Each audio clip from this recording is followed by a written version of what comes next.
Ladies and gentlemen, welcome to Jarrett Goes to the Movies, a weekly podcast where Jarrett Reddick and friends get together and talk about a movie that they watched that week. Plus, whatever the hell else is on their minds. Get ready for the best hour and a half you'll have in the next hour and a half.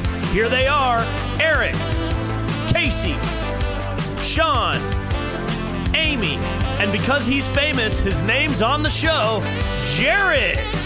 Welcome to Jarrett Goes to the Movies. Thank you. Oh, wow. Casey's here. She is, sorry, guys. Casey, blessing us with her presence. All right. She has had a long day. wrapping her presence. She has had a Casey's very long day. here. By the way, guys, I have to just tell you guys this before I even intro the show. You know, I get I'm very lucky. I get a lot of proud dad moments. You know, my kids are all fucking great. And they're all really, doing awesome things with their lives and kicking some ass. But today I go, hey, Everett, I think your mom is in there, wrapping presents, so don't go in there. And he goes, well, I could go in there and help. And then he just goes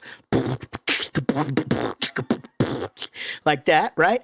And literally 10 seconds later, Sean walks in and I go, there he is. And Everett goes, coming in. Oh my goodness. I know, it was so awesome. And I've had so many of those with him recently where I'm just making this little me. You forget that he walked outside yesterday and went, woo! Oh, yeah, because anytime it's cold, that's what I do. I walk out, woo! And both my sons now do that, which is amazing. But it's just, he really got me with the coming in, because that's a Jarrett Reddick from way back. I'm proud of that guy. Yeah. When he sits down to talk to his teacher and goes, here's the thing. Yeah. Yeah. I'm certain that will 100% enter his book. I don't know how that one can't, because I say that. Well, obviously you guys know I say it a lot. He's going to sit down with his teacher and be like, here's the thing. I'm the most famous person in this class. Yeah. That's 100% exactly what you So give me what I want. I am easily the most famous person in this school. And, listen, I want to take a second for real and thank David Dooley and Woody Chambers, who've been our producers for so very long. I don't know when this episode will come out according to what's happening, but I do want to, what? I understand that, but we don't know where this is going to be in what's going on. So I want to send some prayers, if you do that, Mojo, if you do that, just love in Woody Chambers and his family's direction. His mother-in-law, Cherie's mother, is in the with COVID, and it's taken a pretty crazy turn. And so she is up in Ohio now. They had to actually do early Christmas with their kids so that she could go to Ohio, and she's not planning on being back until well into January. So if you're a friend of Woody's and you're listening to this right now on the live feed, then please, maybe just reach out and give him a digital high five. If not, and you hear this, maybe just check in on them. But we love you. And, David Dooley, I didn't mean to just sidestep you there, but, I feel like, what the fuck do you got going on? I don't know. I don't know what's going on in your life. You could be doing anything. I could sitting there laughing about nothing.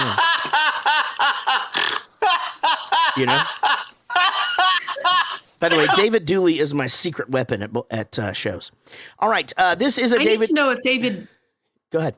I got to know if he went to a Friends filming, maybe somewhere in the late 90s, early 2000s, because I was binging that today, and I'm pretty sure he was there in the audience. You heard the laugh? That would be awesome. I heard the laugh. I love it. This is a David Dooley and Woody Chambers production. Our producers are all at the $20 support level and up at patreon.com/Jarrett Goes to the Movies.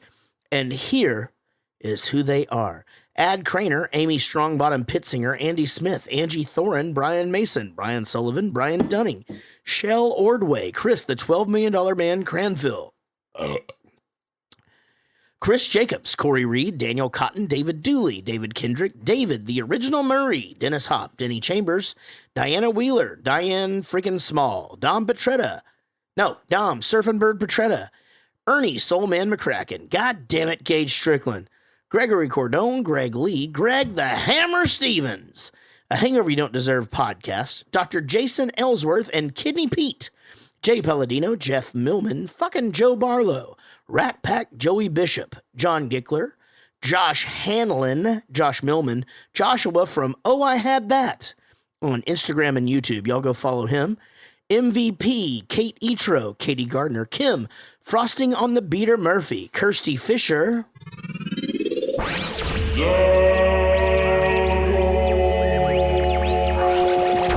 Lily Holohan, Lisa Sponsel, Lisa Wenzel, Lucy Murray, Mandy Birch, Mandy Pretty, Melody Ortloff, Michael Price, Mike Leblanovitz, Nick Brignoni, Rodon James, Ray Elliott, Rich Osborne, Robert, Dirty Muffins O'Doyen, Ryan Clydesdale, Sarah the Undertaker DeAngelis, Sean Blackstone, Sean Barger, Steve May, Steve Rhodes, Tom, 3 times 1 minus 1 Murray, Trey Wren, Vinnie, no fucking clue, Cataldo, What's in Her Bush?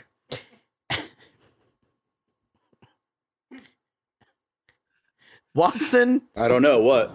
That's Watson. Sophia's sister? Her Bush. When.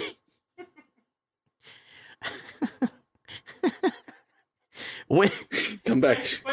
Come back. God damn it. That's a. If you put them together, I like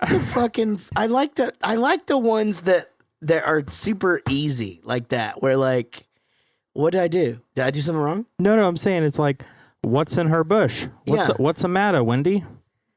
Oh, okay. It's almost like there's something wrong with her bush. What? No, that's not even how it reads. What's in her bush? Wendy, what's the matter? Wendy, what's the matter with her bush? There you go. Woody Chambers. You got to rearrange stuff. Woody Chambers and Svehurst. Give it up, everybody, for our amazing supporters. Go be a part of the winning team. You have missed your chance on the greatest perk that has ever happened, and I absolutely cannot wait for y'all to get those. By the way, if you are a supporter and you're like, where's all my stuff? Do not fret. I've gone back to April for these next 3 perks. So if you've been a supporter of this show since April through December 1st, basically, you're getting these next 3 perks. And then if you're a new supporter, you will, I'll figure that out. Anyway, I got you. I'm super excited about them, though. They're really, really fun, and we appreciate you guys. Like I said, absolutely could not do the show without you. All right, we're going to talk about the movie Run, Ronnie Run. Now, Eric, very important question for you. Had you ever seen this movie before? No, I can report that I had not. All right, well, let's figure out what you thought the movie was going to be about. We hadn't done this in a while, but Eric does a pre-synopsis, which basically he can look at the artwork of the movie, he can look at the poster and the title, and then he tells us what he thinks the movie is going to be about. Over to Eric. Pre-synopsis. Local troublemaker Ronnie goes from small-time criminal to national folk hero during his documented cross-country run from the law. Dude, that's incredible. Did you cheat? Because that sounds like the actual one.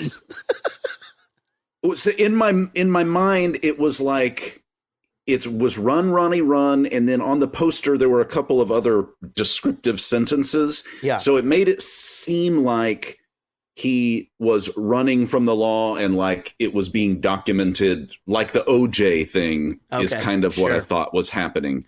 And that's not exactly what it was, but I mean, pretty close. That is pretty damn close. Yeah. I honestly thought, I had no idea about this movie, and I guess for some reason I thought that this was like a political movie or something, like they were trying to get somebody to run for office or something, you know?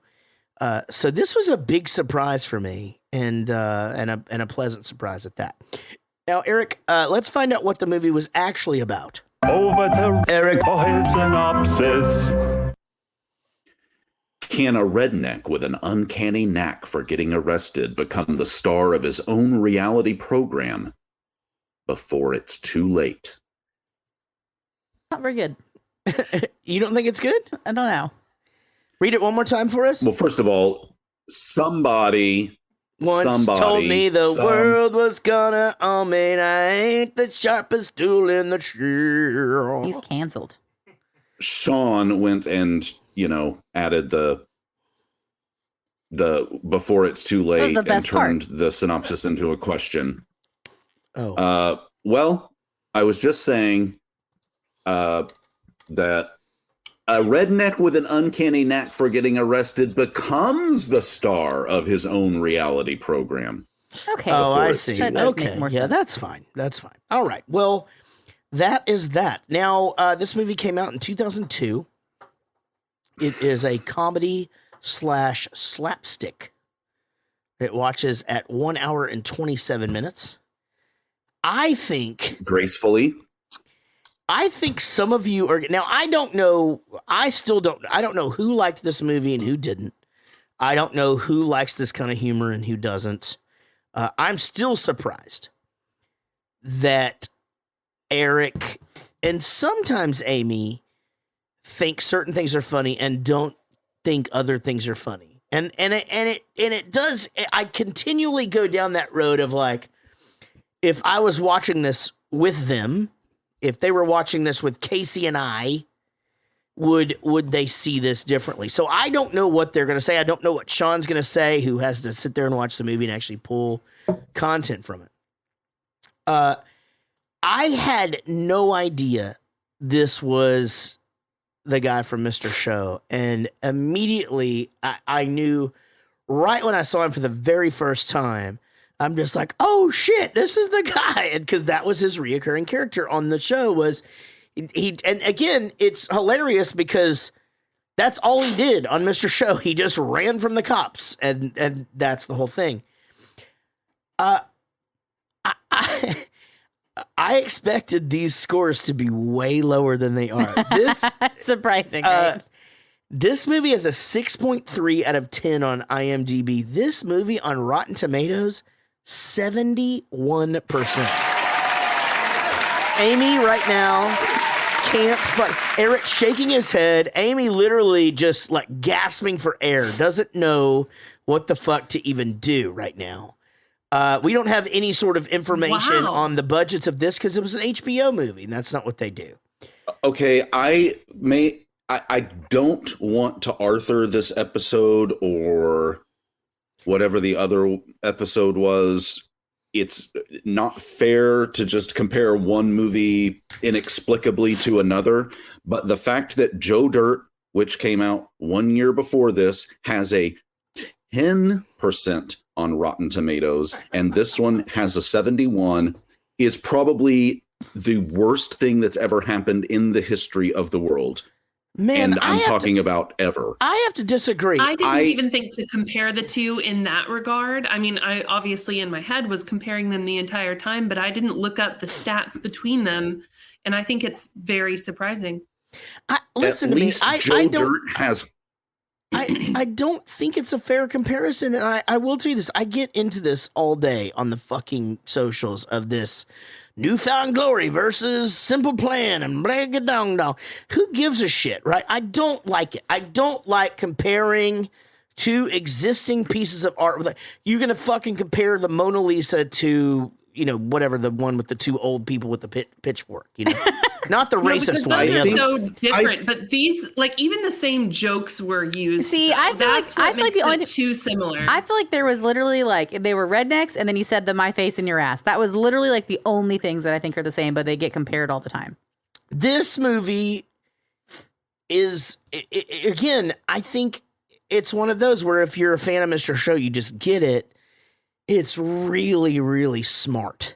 This movie is fucking smart. Like Bob Odenkirk is a goddamn genius in this fucking, I mean, dude, you just take hey man, well, I don't really know what to do about her. Well, you know what? The best thing you do is make her jealous. She walks in the room, whatever. Who's that? Well, that's just this girl I'm fucking. Jealous much? Jealous much? That's the thing. I would not You say. ruined it, bitch. I would not say that I like this movie more than I like Joe Dirt. I just do see them differently. I think we should discuss this movie on its own. I think that I don't, again, No, we have to, because otherwise I won't like it. That's right. I enjoyed this movie. Like, Okay, I really good, do like this good. movie. But compared to Joe Dirt, I like that one better. So I completely agree. We have to keep them very separate. Look at this comparison though, and you're right. David Spade, huge star. David Cross, not a huge star. That guy's not a fucking. He's not an A-lister. David Spade, I mean, A-lister high B maybe, but fucking David Cross like C maybe. You know, I mean, like he bumps elbows with these fuckers, but. You know, okay. I wasn't trying to compare these. Understood. Movies. Also, what I'm saying is it just surprises me that the ratings are this different. But again, I think that it might just be because he is an already existing character. I think that also comes from just the respect that Bob and Dave have. You know, this cast, or maybe only like one guy reviewed it. Guys, this cast also, you know, this fucking cast. So did this not come out in the theaters? They just released it on HBO? Okay. So we don't have that's the other thing. You don't really have all these reviews telling it that it failed and this and this and this. But I mean, look at all of the fucking cameos they got in this thing.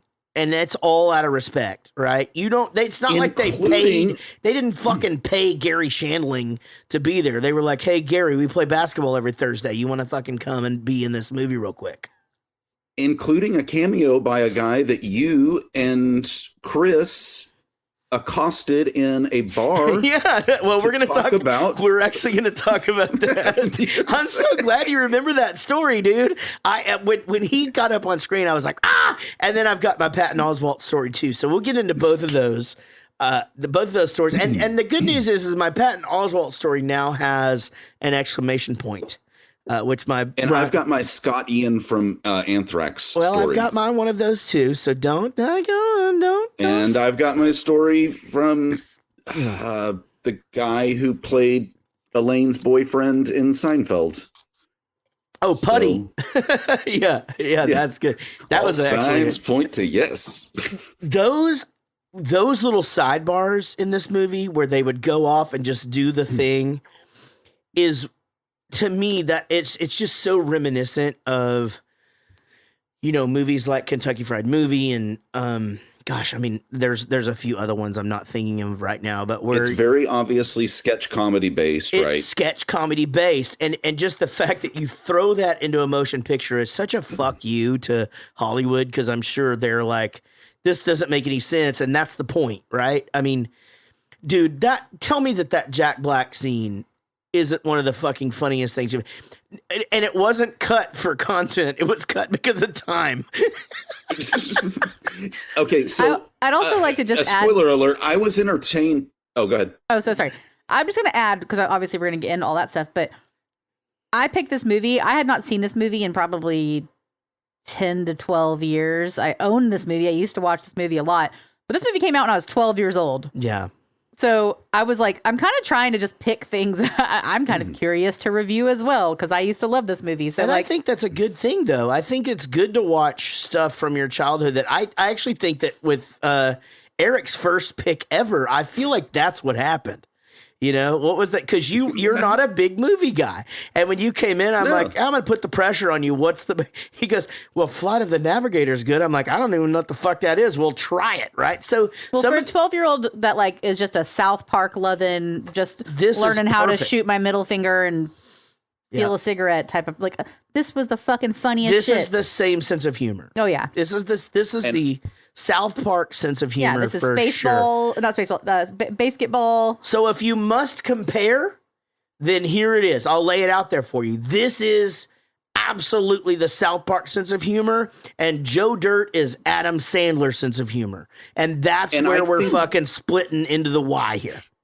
I found these both funny. I think Joe Dirt is funny, and I laughed a bunch in this movie. It's not necessarily that I think this is... It's not necessarily, I think this is a great movie. It doesn't have to be. And for what it's worth, Bob Odenkirk and David Cross both think that the final cut of this movie is dog shit compared to what they really wanted to do. Isn't that a funny thing? All I would say is I think Joe Dirt just had a little more heart to it. It was like a Forrest Gump tale. This one's a little bit fucking... Yes. This is made for... a little more rough around the edges, and it doesn't make one better than the other. That was just something that stood out to me as... I mean, it's... And Jarrett, like you're saying, it's not like we're trying to compare the Mona Lisa to... Two old white guys. Cartoons. It's that these are two movies that came out within 9 months of each other, both kind of based around a same somewhat central premise of discovery and, Mullets. the mullet redneck hillbilly aspect to it. So I don't think that it's unfair, but it would be unfair to say one is just somehow intrinsically better than the other, because I think it's just unfortunate timing because this character already existed before Joe Dirt. Let me retort as well. And allow me this. Joe Dirt has heart because the whole thing is him telling this heartfelt story, and he is a great human being who is just a sweet guy who gets himself into these situations, and it sucks that he got dealt this hand, right? Ronnie Dobbs is a fucking piece of shit. And not only is he a piece of shit, like he just makes other people pieces of... I mean, it's just he's the fucking worst. Yeah. He doesn't really get better. And I can relate to him in that way. I mean, the whole thing is you're not ever like, oh man, poor Ronnie. You're just like, yeah, I mean, fuck, this is the thing. So again, it's... What do you expect, man? Yeah, right. And so, there you go. And I mean, God, I mean, when you go back to that, when you say, that they're not happy with the final cut and just, it's so, to me, it's bonkers that you can put so much into writing and directing a movie or whatever, and then it gets put in someone else's hand. I can't imagine that. And I know that happens in my world too, that music gets done that way. But man, I mean, there's no way I would have stayed in this industry if that would have happened to me. There's no fucking way. I mean, that just seems crazy. I'm so glad that you two enjoyed the movie. I thoroughly enjoyed the movie. I'd actually like to watch this movie again, not having to take notes, because I missed a couple of things. I know along the way of having to, I was fucking working. Doing my goddamn job. Hey there, my name is Clay, and this here is the story of Ronnie Dobbs and his rise to fame, and the man that discovered it, and me. But let's start with old Ronnie. Here he is now.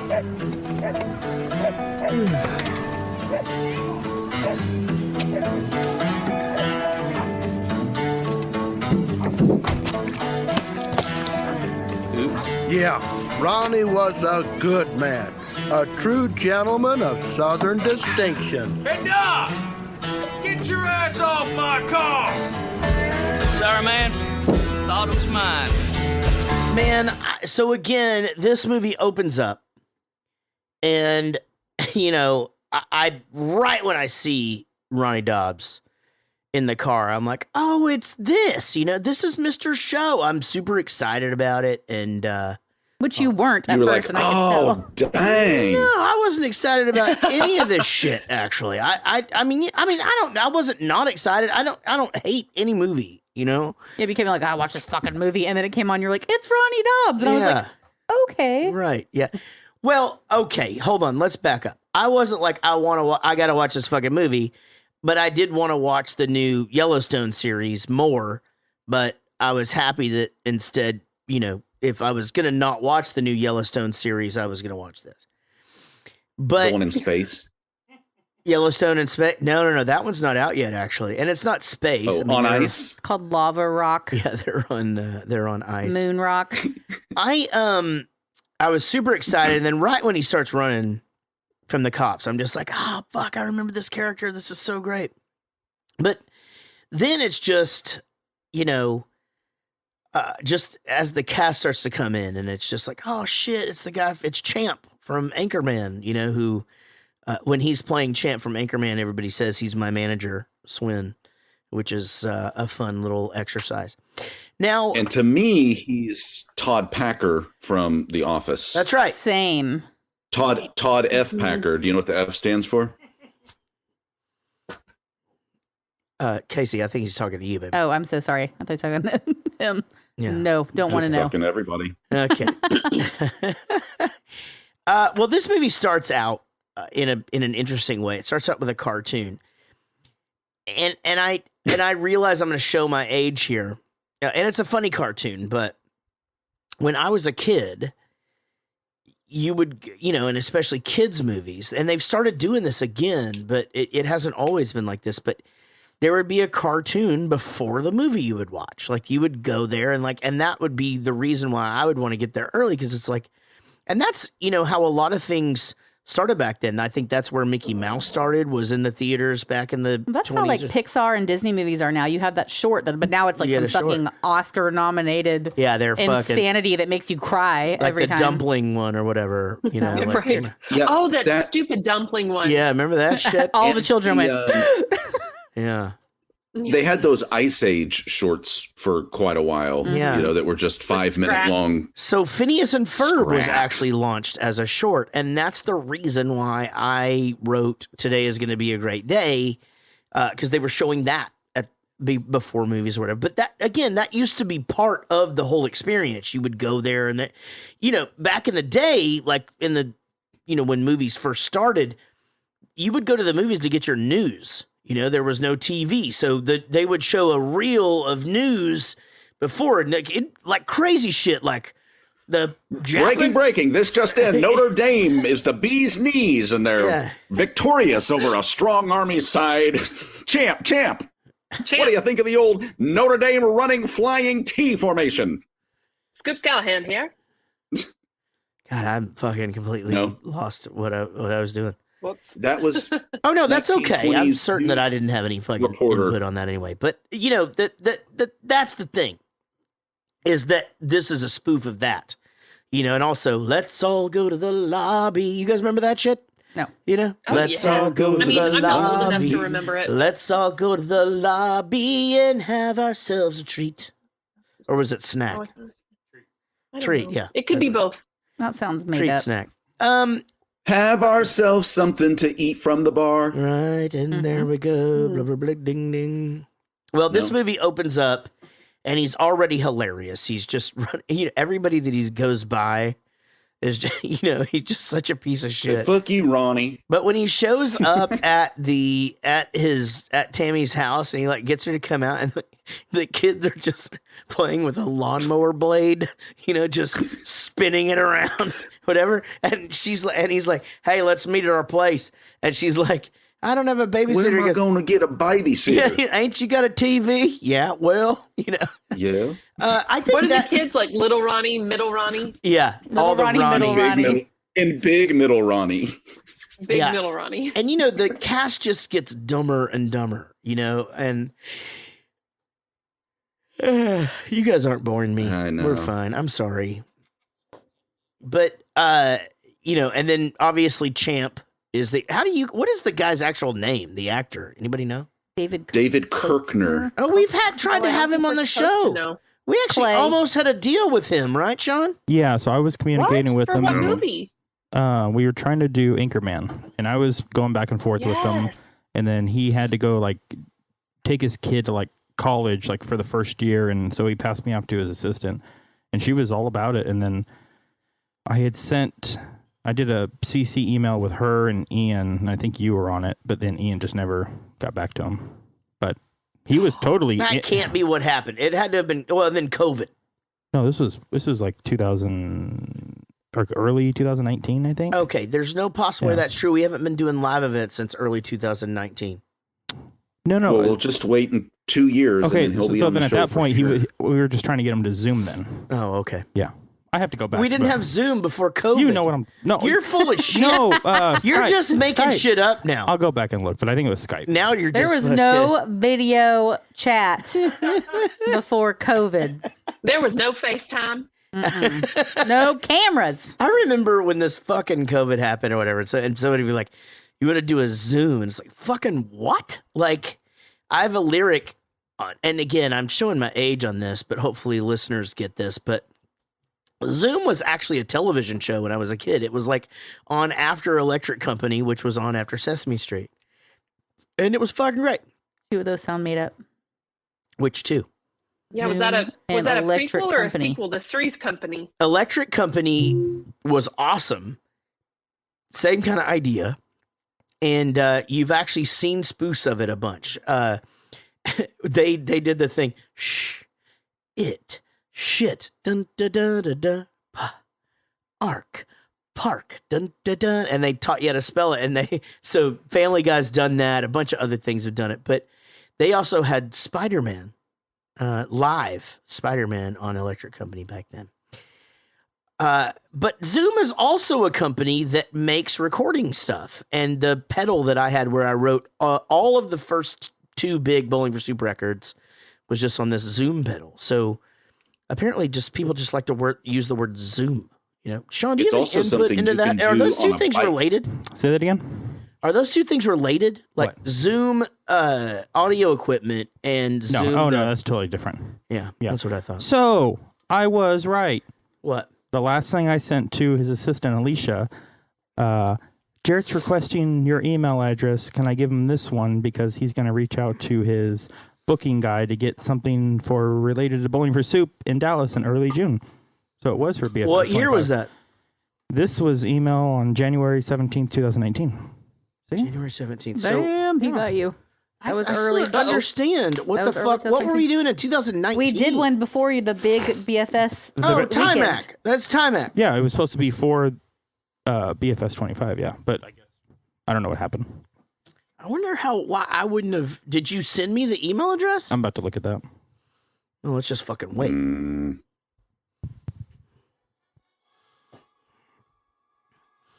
It doesn't matter. The point is that it'd be great. Let's rekindle that relationship. Let's figure that shit out. If I have the email, I'll handle this. But I don't remember ever getting an email that said, hey, Jarrett, here's this girl's email. Send her a message requesting Champ Kind. You know, Champ here. What are you doing over there, babe? Everybody else, why are y'all being so quiet? Let's just talk about the movie or some shit, you know? Like, I don't know. Do y'all want to hear the last email I got from y'all were just working through that. I don't know. Want to talk about? Eric's last email from work is going to be bleep, blop, bloop, bleep, bleep, bloop. Just R2D2 speaking into 101111112. Yeah. 2. I'll forward it to you. So I'm just fucking forward me the email. I'm happy to rekindle that, but I don't remember any of that. And you know what? That's fine. That's what I do. I delegate some shit. You did a great job. If you forward me that email, you did everything you could possibly do, and I fucking fucked it up. And that's fine. I probably had other things going on, like, you know, I don't know, fucking being awesome all the time. Goddamn famous. Flower centerpieces, table centerpieces, and more pins popular on Pinterest. That was my last email. That you sent? Why are you sending that to people? You're trying to sell some shit? That's the last one I got. Oh, got it. Now, so I love how they set up how redneck he is with the really gross thing, like betting on whether a dog is going to eat vomit. I realize that's really gross, but you know that's a real thing. You know, there's got to be. Absolutely. There's 100% like you weren't thinking, ain't no dog. Ain't no dog whatever had food put in front of him ever done starved to death. And hungry dogs got to eat. That's my asshole brother-in-law. He dead. He used to beat the shit out of my sister. And so I killed him. Fuck him. I killed him. No, I didn't fuck him. I thought about it. I think he thought about fucking me too. Because I figure he would just like die of embarrassment after that, you know? He's the fucking worst. Anyway, he did. But the dude was just like where the two dudes where they come up and he goes, you two are regular Three Musketeers. But this sets up that joke of every time something else is wrong with the one guy with Clay, he just goes, "Hey man, I'm sorry about that. I should have let you drive." But no, it's my fault. It was my fault. I shouldn't have been yelling out the window. "Hey Clay, I'm sorry that bus fell over on you." But God, what a great reoccurring bit. Which, by the way, it gets so bad he's in some machine. I didn't even know what the fuck it is. Iron lung. Is that what it is? Yeah, that's why I said I got a lung of steel or whatever. Like, let's do this. Like, yeah. So that's and a good day to you, sir. That's right. Isn't that what that is? for polio? I don't know. Yeah. That's for polio. No, I was talking about the Big Lebowski when they go over to the little kid's house and the guy's like all in there on the machines and they find out who it is, and John Goodman's like, "And a good day to you, sir." All right, nobody else. Okay, great. I'll put that on my list to watch this week. What? Yeah, me too. Have y'all never seen that movie? What movie? Big Lebowski. I saw it once and wondered what all the fuss was about. We must 100%. We've done it on the podcast. Okay, here's what I think we should do. And I'm going to say this, and I feel like the listeners are going to be with me on this. If we do the Big Lebowski, everybody has to watch it 2 times. And here's why. I've already done it on the show once, so do I only have to watch it once? It is. I didn't like it the first time I saw it, and by the second time I saw it, I realized it's fucking brilliant. Eric, are you coloring? Yeah, what is happening over there, Eric? Are you doing this? I was scratching a thing off of my computer. Is it audible? Sorry. Yeah. No, I don't know. I think okay, I apologize, Eric, and I'm not going to apologize I'm just trying again. to help. I don't think you can just scratch that off. You have to delete that app. I like your mug. Anyway, sorry for all the extraneous noise. Extraneous.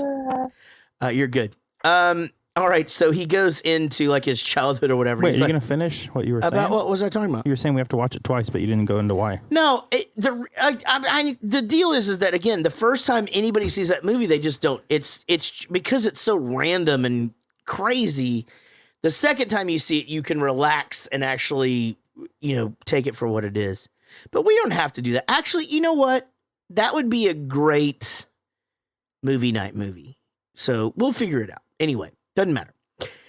Y'all want to have a slumber party? Yes. Maybe. I want Can we do I want that. hibachi first? I do want to do this hibachi party, and I've decided hibachi I think that we just meet over there at that one in McKinney, because we can get that back room and like nobody else will be back there. We could I guarantee you we could do an episode at that motherfucker. Like Jared goes to the movies Christmas party. We could do that's too. No, you're you're in the fucking infirmary, Amy. That's not gonna happen. Easter, then, when he rose from the dead, not when he was born. You Easter, you brought her. Easter, I don't even know her. Now, Wait, so he was only alive for a couple of months? who? Jesus? Yeah, Jesus only lived 3 days. Oh, okay. All right, so he gets kicked off the bus for farting the alphabet, and he starts drinking. Oh no, they got married for the first time at the ripe old age of 12. And Which is pretty typical. It's so funny. I think it's funny because every time he asks her to marry him, he's so like, this is a no-brainer. She's gonna, oh, okay. Hey, I was gonna ask if you'd marry me. And she is also on Mr. Show. And all of the characters she plays are so fucking funny, but she does this one where she introduces, they have these things in between all the skits because it's sketch comedy, right? But in the way that they're tied together, it's not with a host. It's like they do these really, really short skits. And so she gets up and she just goes, our next guest just got off the road with Ray fucking Stevens. Give it up for Fartin' Gary. And so we call Gary Fartin' Gary. That's the end of that whole thing. Ray fucking Stevens. Just so crazy. Funny. What a random call out, and Isn't just call that him crazy? Fartin' Gary. Well, That's so the good. thing about the Ray fucking Stevens is you have to really dig back to go, wait a minute, I know who Ray Stevens is. Fucking Ahab the Arab? Yeah, exactly. I know. He's just this dumb comedy song guy, and but it's just such a big deal that Fart and Gary just got off the road, opened it up for Ray fucking Stevens. And so that is absolutely like a staple in the Bowling for Soup world. We freaking love that. Hold on. And so there we go. All right, man, I made myself cry there. When he asked her to marry him, one thing she's got the shirt that says "I'm with stupid" and it's pointing to her pregnant belly. She's just smoking cigarettes. It's just a baby. I mean, to me, this is. I would have worn that shirt pregnant. I for sure would have worn that shirt. This pregnant. is though why it's a different movie than Joe Dirt. All of the stuff that we're getting into right now is that it's a completely different ball game here. Like Joe Dirt's a story. This is just a fucking series of random shit, and and then a monster truck. It's got so many little slow burners and like things that they found funny that it was very obvious they don't really care if you find funny or not. Sure. If you do, great. They're tucked in there. But if you don't even know that it's a joke that didn't land. Like that's really good writing, because then you get away with it either way. Either people are stupid and don't get the joke and didn't even know it was a joke, or they get it and are laughing about it 2 scenes later. But I thought it was great. That's their comedy, though. Again, if you go back and you watch, like, actually, we talked about Kids in the Hall on 5 Questions. That's another one of those where if you get into that kind of shit, Upright Citizen Brigade, any of those sketch shows, like Saturday Night Live, to me, they're the masters. Everything's overt. It's like, hey, this is funny to everybody, and here's what we're presenting. They're the primetime players, right? They can't do a lot of shit to where like it doesn't matter if everything has to be funny. That's why they rehearse it so much and do test audience and shit.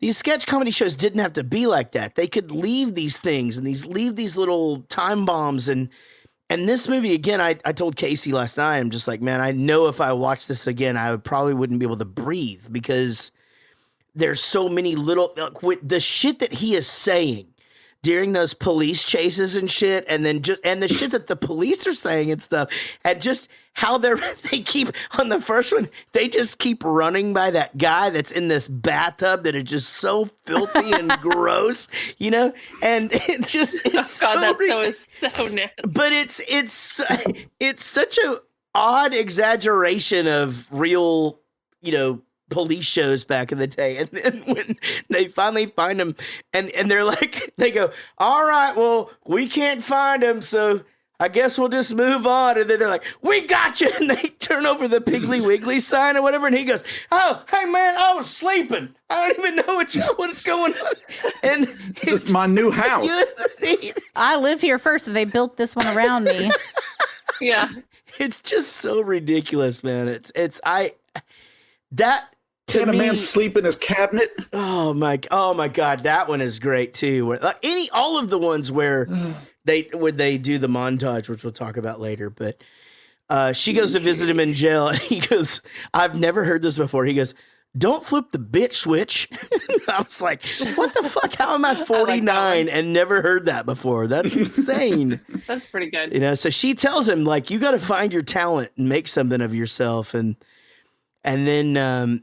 Bob Odenkirk, everybody watching this has seen him in 1,000 movies. He does all of these bit parts, these character actor parts. He could be like an assistant or a boss or all that. He just pops up and shit, Breaking Bad, that's what I know him from. Really? And I've never seen that. So, and he had a pretty good role in that, right? Yeah, they even made another series, Better Call Saul, from his character. Oh, and okay, is that all based on his character, Bob Odenkirk? Yeah. No shit. Wow. And it might be better than Breaking Bad. And he's not funny, get right? Hooked on it. He's not. Ooh. He's not funny in that, right? I think he's funny. I think he brings a little comedy to the whole seriousness. Yeah. At least in Breaking Bad. I don't know about Better Call. God, he's a really unintentionally smart funny writer. Yeah.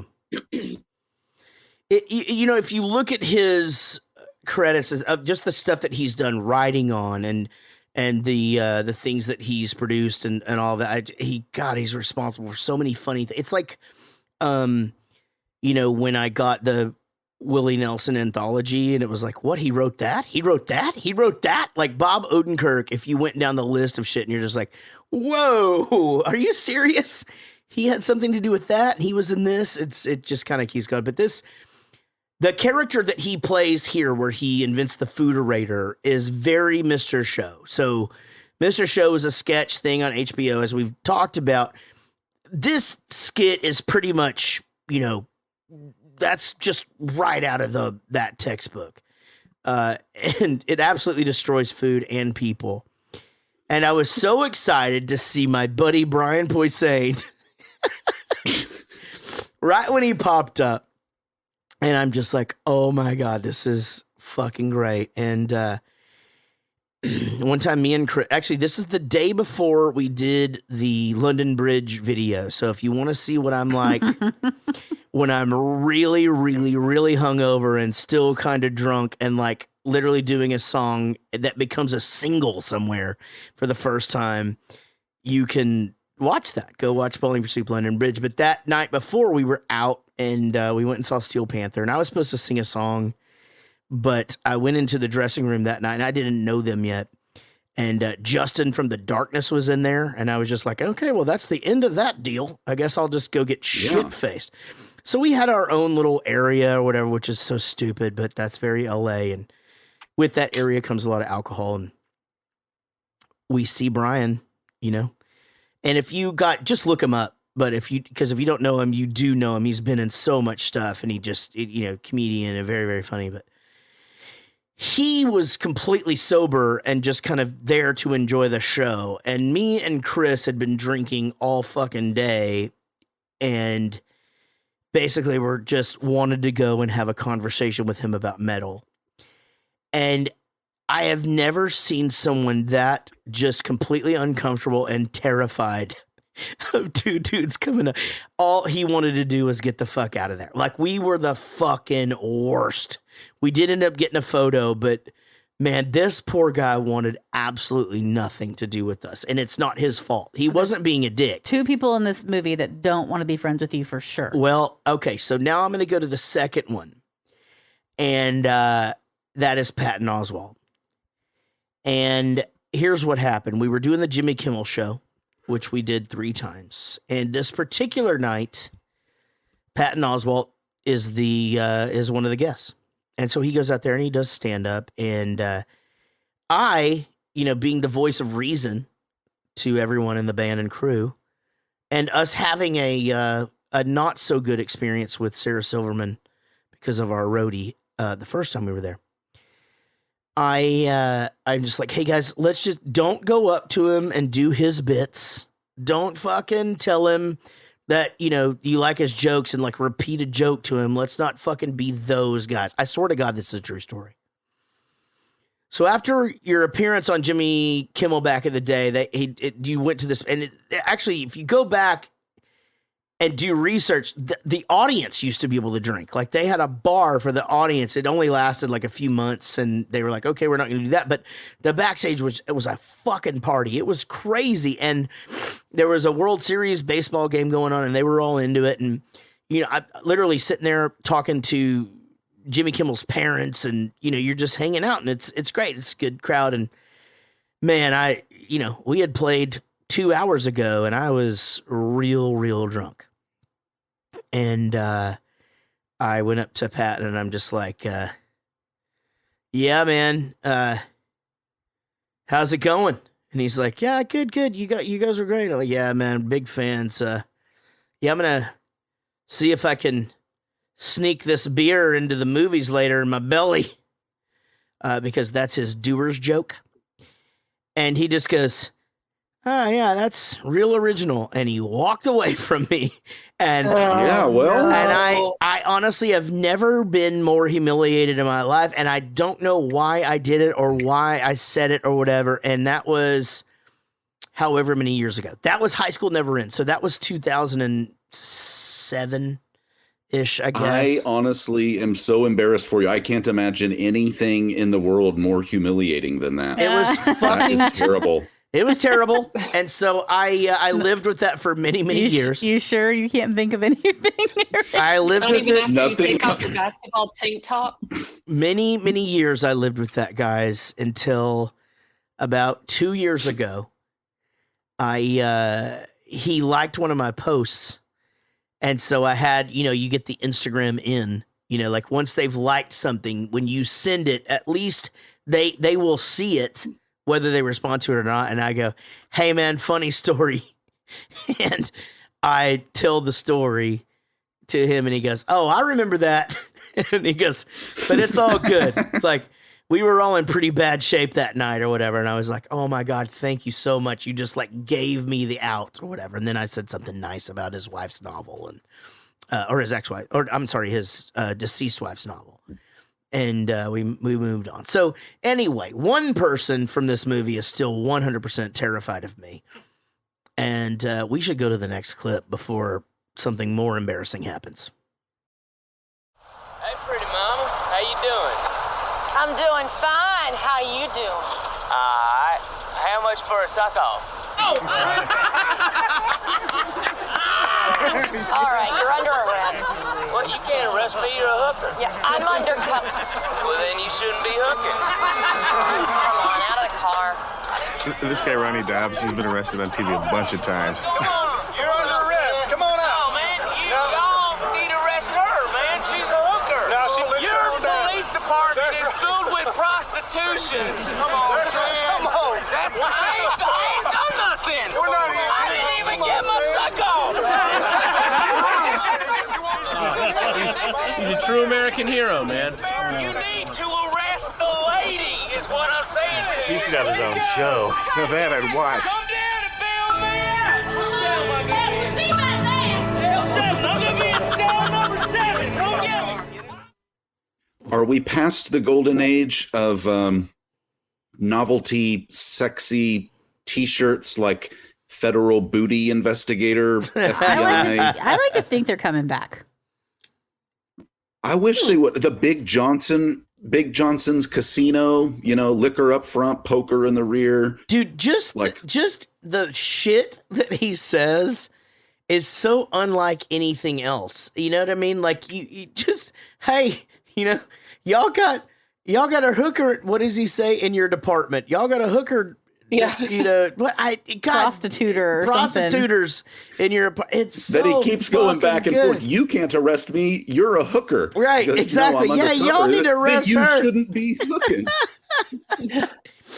God, it's circular so reasoning good, at its man. finest. It's wonderful. All right, so I do have to say a word that I would rather not say, but I do. This is from David Cross's stand-up.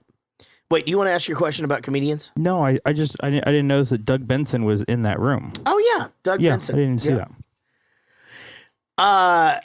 He in David Cross's stand-up that he did many moons back, he does this whole thing about going to a festival in Atlanta and whether or not, and all he does is ask somebody if the line is to get the beers or to get the tickets to get the beer or the line from the beer. And the person just looks at him and just goes, I don't know, cigarette from England with a got on the end of it. You know what I'm talking about? Mm-hmm. Maggots. Yeah. Nope. Okay. They just say F slur in the hip lingo. Okay. Now. I don't know F slur. And so I love that he rekindles this in there because the guy walks out, is this Tasty Liquors? I don't know, F slur. And it's so abrupt and just like abrasive when he says it, Well, the earlier one is like, you know what I'm going to do? You know what I'm going to do if I come back and you're still here? And he goes, I don't know, go to the Schmaggot store and get a new mustache. Yeah.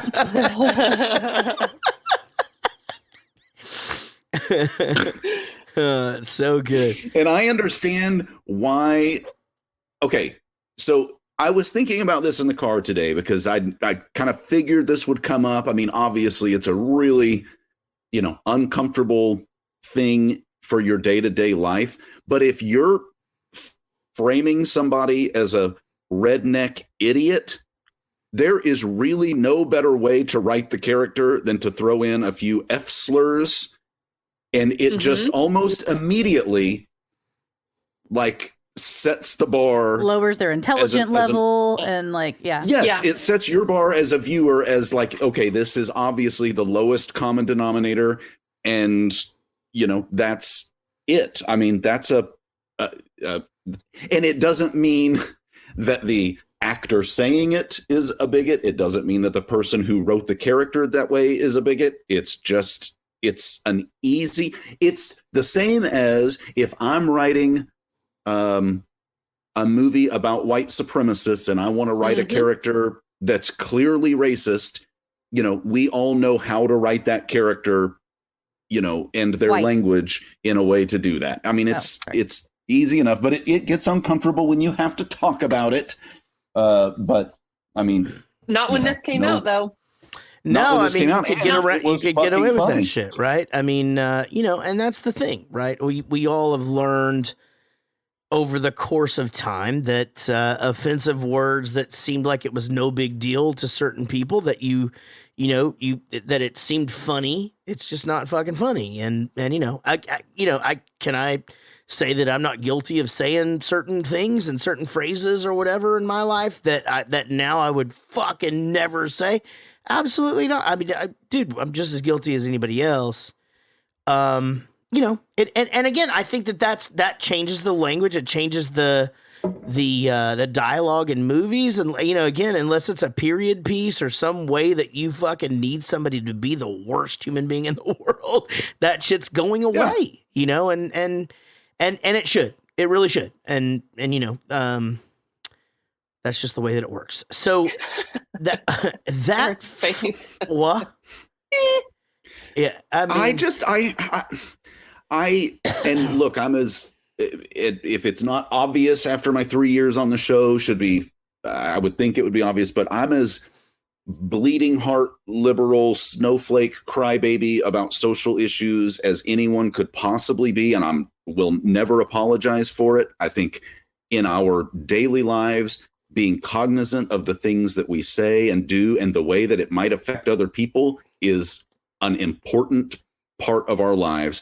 But you're writing a movie with characters, with flawed characters, with you know, and so it doesn't quite bother me as much when I'm watching a movie. It never makes me feel like the writer has any ill will or any underlying prejudice or bigotry. It does not make me feel that way. It makes me feel like you've written a character for a specific purpose. Yeah. And, you know, I feel like most people... I don't think writers who write characters who say, God damn, are necessarily blasphemous or intentionally trying to hurt Christians' feelings. I don't think, you know, I just... you know, and my God, what a terrible, I mean, we talk about comedians all the time, and what a terrible time to have to be a comedian performing stand-up and trying to be edgy and push the envelope as to what's funny. What a terrible time to be a writer, where everything that you write all of a sudden, you know, has this additional view of not just outside of the script you wrote, but then now you've got you know, this extra set of eyes that, you know, are picking through everything like with a fine-tooth comb, you know. Not even being edgy. Terrible. Not even being edgy, just being observant. And, you know, I mean, like, observational comedy, you know, is such a huge thing. And, you know, stereotypes are stereotypes for a reason. But now when you call out a stereotype, it's, you know, my God, well, that's going to hurt somebody's feelings, you know. And I mean that about white people. Some of the funniest shit that me and Casey talk about all the time is I'll say something and she'll go, well, that's on that things white people say, you know, website or whatever, where I'm just like, oh man, looks like we looks like we got here at the right time, you know, whatever. It's just all shit, you know. Oh man, I filled up on bread, you know. Those are things that white people fucking say, you know. It really just I feel like a lot of this goes back to, kind of Dave Chappelle's new stand-up, and it's not really new for him to talk about, but a lot of people that might be, quote, offended by this language aren't offended. It's a whole bunch of white people that don't fit into that group that's supposed to be offended that gets offended on behalf of the people that should be offended. 100%. No sense. I'll give you the only example that I'll give you this, and then we probably should get off this topic because this is a little deep for this podcast. But I will say this: Casey's dad is dating a girl whose two best friends are gay, and those dudes are like the coolest dudes ever. And it's we have tons of gay friends, as you guys know, like.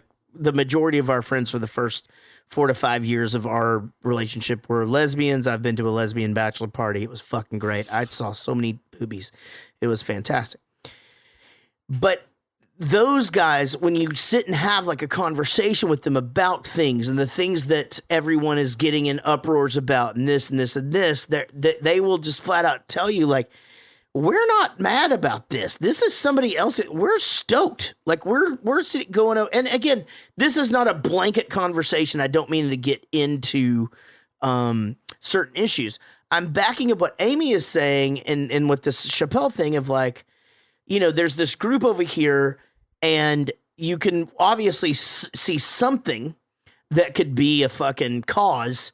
Well, then the Karens over here, these fucking, fucking rich white people are going to go, well, that's not right. Let's fucking make a thing about it. And, sometimes those groups are like, yeah, you know what? We were good. We were fine just chilling, and it is. It's a weird fucking time. It's a weird time that we all have to find something to be offended by. And if we can't be offended, we have to fucking figure out how we can be offended for somebody else, or we can fix something. Yeah. And, Amy, I was thinking about this while Eric was talking, actually, and I thought, more than once, have our trivia names like made people go, whoa, what the fuck? Like that's, and that's our comedy. And that's, the comedy that we do. And, some of the people around us, gasp and some of them don't, but it's just, that's the humor that you and I have.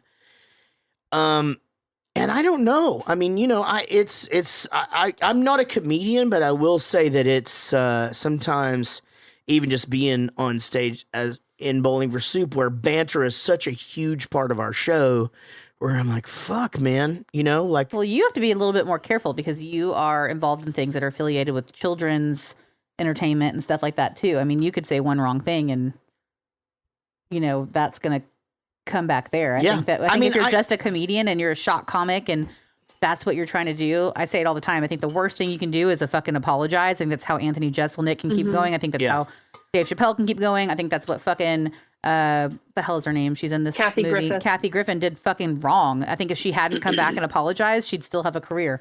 She doesn't because she said she was sorry. I agree with you, but I go with the Jack Black philosophy of like that dude was doing Gulliver's Travels and Butt Baby. You know what I mean? Yeah. So it's like, look, as far as when they hire you, they know who they're getting. They knew who they were getting. I haven't done the dirtiest or the most. I'm not worried. Yeah, I'm just talking about the perspective of people that will come for you. 100%. But I will say this: the craziest shit I did was way before I got the job that I have. For sure. And but yeah, I mean, it's a shame, and I feel like, as I say all the time, I wish George Carlin was here to explain it to us all, because I feel like we could all have more laughter in our lives if we could all just laugh at ourselves still. And unfortunately, it fucking hurts my feelings when you guys make fun of my small dick. And I don't like it. We're not going to apologize for that. Because you're white. Yeah, well, I mean, white people have small dicks. That's a fucking thing.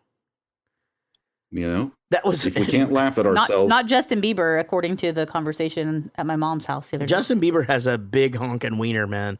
It's like if that guy, I don't even. That must be why girls like him. No, you know who is the biggest wiener ever? Is not ever, but like famous wiener. Don Knotts. No. Katy Perry's husband. Orlando Bloom. Orlando Bloom is like naked on a surfboard on the internet, and this thing, it looks like an oar. Like it looks like he's paddleboarding. He's on a paddle. Yeah. Fucking hog. But he's doing it with his, Casey's eyes just went like way up. Did you I'm see not. it? I'm laughing at a Oh different my thing. God. Fuck. The first, that's not what I was I laughing got to at. get a dick implant and I got to get it now.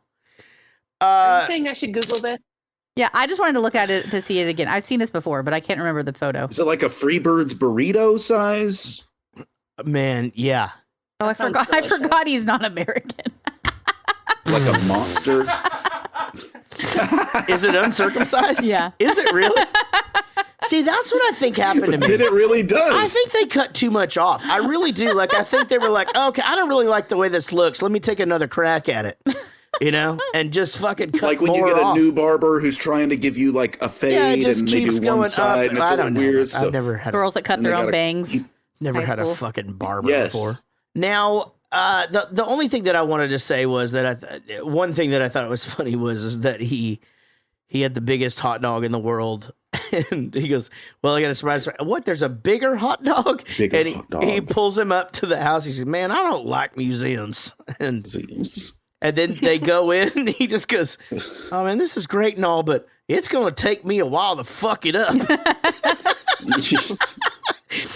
Now, so as I said, just the cameos they've got in this, Gary Shandling, Scott Ian, my bandmate from the charity thing that I did a few years, the Goldberg dad, Jeff something or other, right? Jeff Garland. Stamos, and at the same time when what's-her-face was still a Stamos. Rebecca Romaine Stamos was still a Stamos. Kathy Griffin before cancellation. You know? She's back, by the way, I think. And the beer girl. And now, Jared Goes to the Movies presents everyone's favorite podcast game show. It's time for 5 questions, where we ask 6 questions, and the high score is 7. Here's your host, Jared Reddick. Eric, are you doing the disappearing thing? Like, did y'all see that one going? You know how they do the thing where that thing? Yeah. There's one going around where He did that the other night. This guy does it to a cockatoo, and it is the funniest shit. Like, that bird is literally freaking the fuck out, just going, what the fuck? Like, this poor bird cannot figure it out, and that's what I do on the toilet. I hope somebody does that with a parrot that can say what the fuck. That would be really amazing, right? Welcome to 5 Questions, everybody. I am super stoked about this one. You guys know him. You love him. He is the reason we have a tiebreaker. And once again, last week, it bit even the new thing, even the new. It's like if Tom Brady got knocked unconscious and the Tom Brady rule was a thing. That's what happened to Jason Aylesworth last week. Give it up for Jason, everybody. Batting 600. He's batting 600. Good to see you, buddy. How are you? Doing good. Actually, the tiebreaker question went in my favor. It screwed Milmium last time. Oh, I know Eric was disappointed, but that's right. It actually worked out. But I think the last couple of times before that, it's I had the choice to answer the question. I got it wrong. I had the choice to pass the question off, and it got answered right. So I couldn't win either way. That's right. Yeah, that's what. Wow, what a story. All right, dum-dum. Just relax. You're only here for one question. Yeah, I'll see you guys later. You can hang out. Go ahead. All right, guys. Here is the thing. We already introduced one person. Let's introduce the next person. Right next on my list, 1 win out of 20 attempts. He is batting 50. Now, mathematicians have been working for years to try to find a number low enough to describe your winning percentage. Literally like this batting average does not fucking exist. It's well below the Mendoza line. But we love him, love him, love him. Vinnie Cataldo is back, ladies and gentlemen. Give it up for Vinnie. Good to see you, pal. I'm glad finals are over, and welcome back to the show, buddy. It's good to be back, and I'm happy I saw Spider-Man over the weekend. Yeah. Cried twice, and No spoilers? No. But I have heard people. I literally heard a bunch of my musician friends have seen it, and I'm just catching all of that, on the internet and stuff. Have not heard one bad thing about it, except for my our cleaning lady who sarcastically said it was okay, and then she had to explain her sarcasm. But I have heard more than one person say it's the best movie they've ever seen, like ever. In fact, it is 100%. Man. Definitely the biggest COVID movie and third biggest movie of all time. I know that because Kate posted that earlier. So give it up for Kate for posting that. All right, up next, he's batting 200. He's only played 5 times, but he's won one of those. And he's an expectant father who got kicked in the nuts today. Give it up for Gage Stricklin, everybody. Gage, I agree with your name, by the way. I was thinking that the entire time. Mm-hmm. I had to look up to see which one of them came out first. I did the exact same thing. Yep. Was having a hard time. What are we talking about? His name is Off-Brand Joe Dirt. Oh, shit. I didn't even look at your names today. Damn it. And Vinnie put the worst 5 questions player ever. That's accurate. Kidney Pete, of course. I like that Jason pays tribute to the one who can't speak, unless he speaks through Eric. And yes, I can. It's like Towley meets Monty Python women. That's what the impression is. Or Mr. What's Hanky. The poop? Yeah, the poop. Yeah, Mr. Howdy Hanky. ho, Kyle. Gosh, you smell a lot like flowers. All right, guys, this is going to be great. We are talking about the movie Run, Ronnie Run. Is everybody able to write down your answers this evening? Yes, thank you guys for doing that. And everybody with your Jarrett Goes to the Movies pads. Oh my God, that's a fucking hat. Is that what you're writing on to? That's a fucking hat trick, guys. Oh, that's cool. I need a new one. I got like 3 pages. I was going to say that. I'm running low too. We'll do another send out of those things. I'm not. I'm not running low. Hadn't been here in a while. It's just an entire notebook filled with no fucking clue, no fucking clue. I don't know, no fucking clue. Yeah. All right, guys. Well, this should be a fun one. This is a very difficult movie to ask questions about. I will just say this. As I was watching it, I just was like, I could either get so insanely deep into it to where basically if you're not Josh Millman or Jason or somebody who takes like copious notes, you're fucked. I'm going to try not to do that, but we'll just have to fucking see what happens, guys. Even if you give me easy ones, I'm not going to know them. Well, I don't know. Maybe from this movie, this might be it for you. Let's just see how it goes. All right, guys. Basketball was going to be my movie, and look what happened. All right, guys. This movie, of course, done from we'll be discussing this during the podcast, but a character from the Mr. Show franchise, and Bob Odenkirk plays a character who does inventions.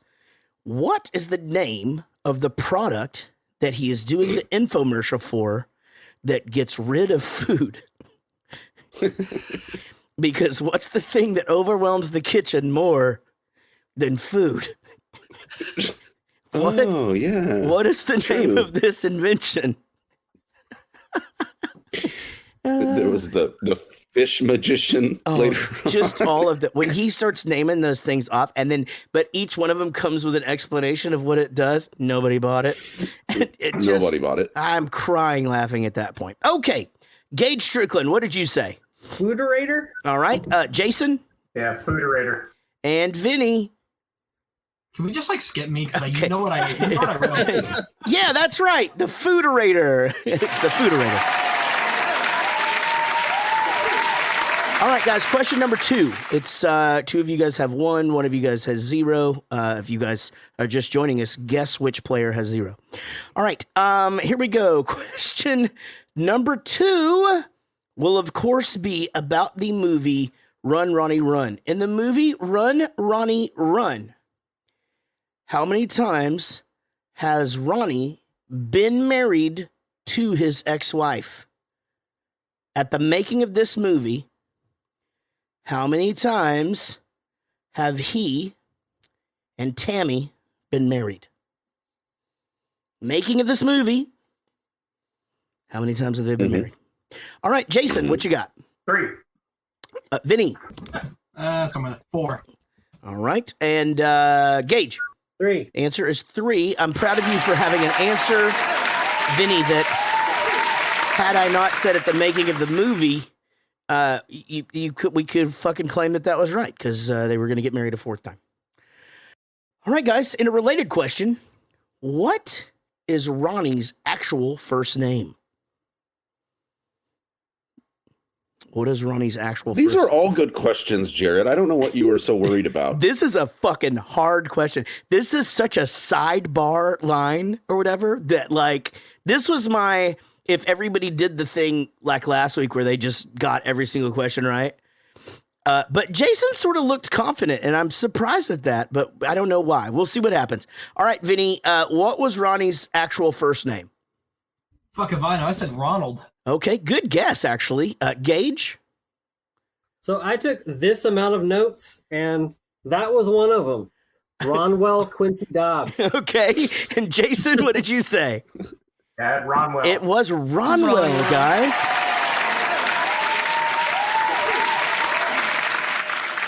A little known fact, there is a sequel to this, and his name's Ronnie Quincy Dobbs. The sequel to it is called RQD2. All right, guys. That was pretty good. Thank you. Thanks. I didn't know his middle name was Quincy, but I really appreciate that volley. All right. Good job. Jason and Gage have 3, Vinny with 0. And we're going into question number 4. I want to see the little squirrels on inside your head as you started putting that together, because you only had about a second and a half. It wrote itself. The biggest challenge in that joke was if I had fucked it up. Like, if I would have stuttered during it, it wouldn't have been funny at all. I had to nail it, right? So I took a moment, I took a breath, and I just like, okay, think about what you're saying. And the sequel thing, I was going to say that his next child was called, instead of Junior, but the sequel thing hit me. Anyway, the squirrel died. All right, guys, question number 4 will, of course, be about the movie Run. Ronnie Run. If you watch the very first part of this movie, they give this answer to you guys. How many randomly placed curse words are in this film? All right, Gage, what you got? 23. Okay. Jason? 17. All right. Vinny? 100. The answer is 17, guys. Jason Aylesworth and Kidney Pete. Jason, of course, going with the strategy of getting the answers to the questions correct. All right, Jason with 4, Gage with 3, Vinny with 0. Remember, it's anybody's game. I think this one is pretty much decided how it's going to go, unless Jason, unless the ceiling in his kitchen collapses. All right, this will, of course, be the last question for me, guys. Question number 5 coming at you. Here we go. All right, guys. In the movie Run, Ronnie, Run, when Tammy shows back up at his house there in Hollywood, he is dressed in a powder blue tuxedo. That powder blue tuxedo is very reminiscent of the powder blue tuxedo that Jeff Daniels wears in the movie Dumb and Dumber. What Bowling for Soup album has the 4 band members in the exact same outfit on the cover? All right. Jason, you're up first. Drunk Enough to Dance. All right. Vinny? There's a poster literally right in front of me with it. I mean, you can't tell me that I'm cheating with that, but it's Drunk Enough to Dance. That's not cheating. Gage, what'd you get? Drunk Enough to Dance. Yeah, it's Drunk Enough to Dance, guys. Good job. All All right, guys, here's where we are at right now. Jason, you've got 5. Gage, you've got 4. Vinny, you've got 1. Gage, really the only chance you have is to answer this next question correct and hope that Jason gets it wrong. As of right now, Vinny, you're going to be facing one of these two guys at the end, and that gives you a shot to win this fucker. So let's get to Eric's off on attention game. Dallas, by way of Austin musician Rhett Miller, has a song Doraville featured in Run, Ronnie Run, or at least in the end credits. What's the name of Rhett's band, which has released 12 studio albums since 1994? All right, guys. Hopefully you've all got your answers written down. He's going to basically what he's asking is, what is Rhett Miller the front man for? Rhett Miller is let me take that again. Rhett Miller is the front man for what Denton-based, but now what is it called? Lake Dallas, Highland Creek, Island. No, not Highland Village. They live over in he lives anyway. Lake Highlands. Lake Highlands is where the band lives, but he lives in somewhere else. All right, Gage, what did you say? Nickelback? Oh, that's a good guess. Jason? Close. I went with Steve's brother, the Rhett Miller band. Okay, good. He does do solo stuff, but without the word band. Vinny, any chance you got this? Who? I'll take he's this. not in the Who. I'll take this, Eric. It is the Old 97s. Old 97s. Old 97s is correct, Jared. They also appear in a movie that we've done recently on here. Remember that? Like, doesn't Jennifer Aniston go? The Breakup. That's right. She goes to see them or whatever. All right, guys. Here's where we're at. Jason, you've got 5. Gage, you've got 4. Vinny, you got 1. Gage, really what you can do is sit back and bask in the fact that you did not get the least amount of questions correct tonight. So you're safe in that. You don't get a win, but that's fine. Vinny, here's the deal. You are going to get a chance to answer Sean's super hard question. If you get it right, you win. If you do not get it right, you're not a loser, but you didn't win, did you? All right, guys, here we go. It's time for Sean's question. It's the 7th question, and sometimes it's hard. All right, Vinny, we got 3 categories: Fuzz, Elimination Island, or Surprise Question number 3.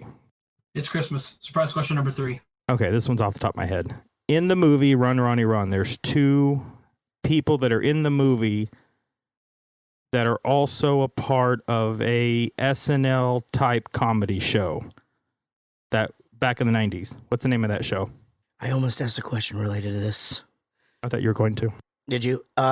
So just to clarify, he's saying that there's another sketch comedy show similar to back SNL. in the 90s, and 2 of its cast members are in this movie. I'm gonna take just a wild guess. It was like the chimney sweep. I don't know. It's a wild guess. I don't know. For a second there, I thought he was gonna get it. I don't know why.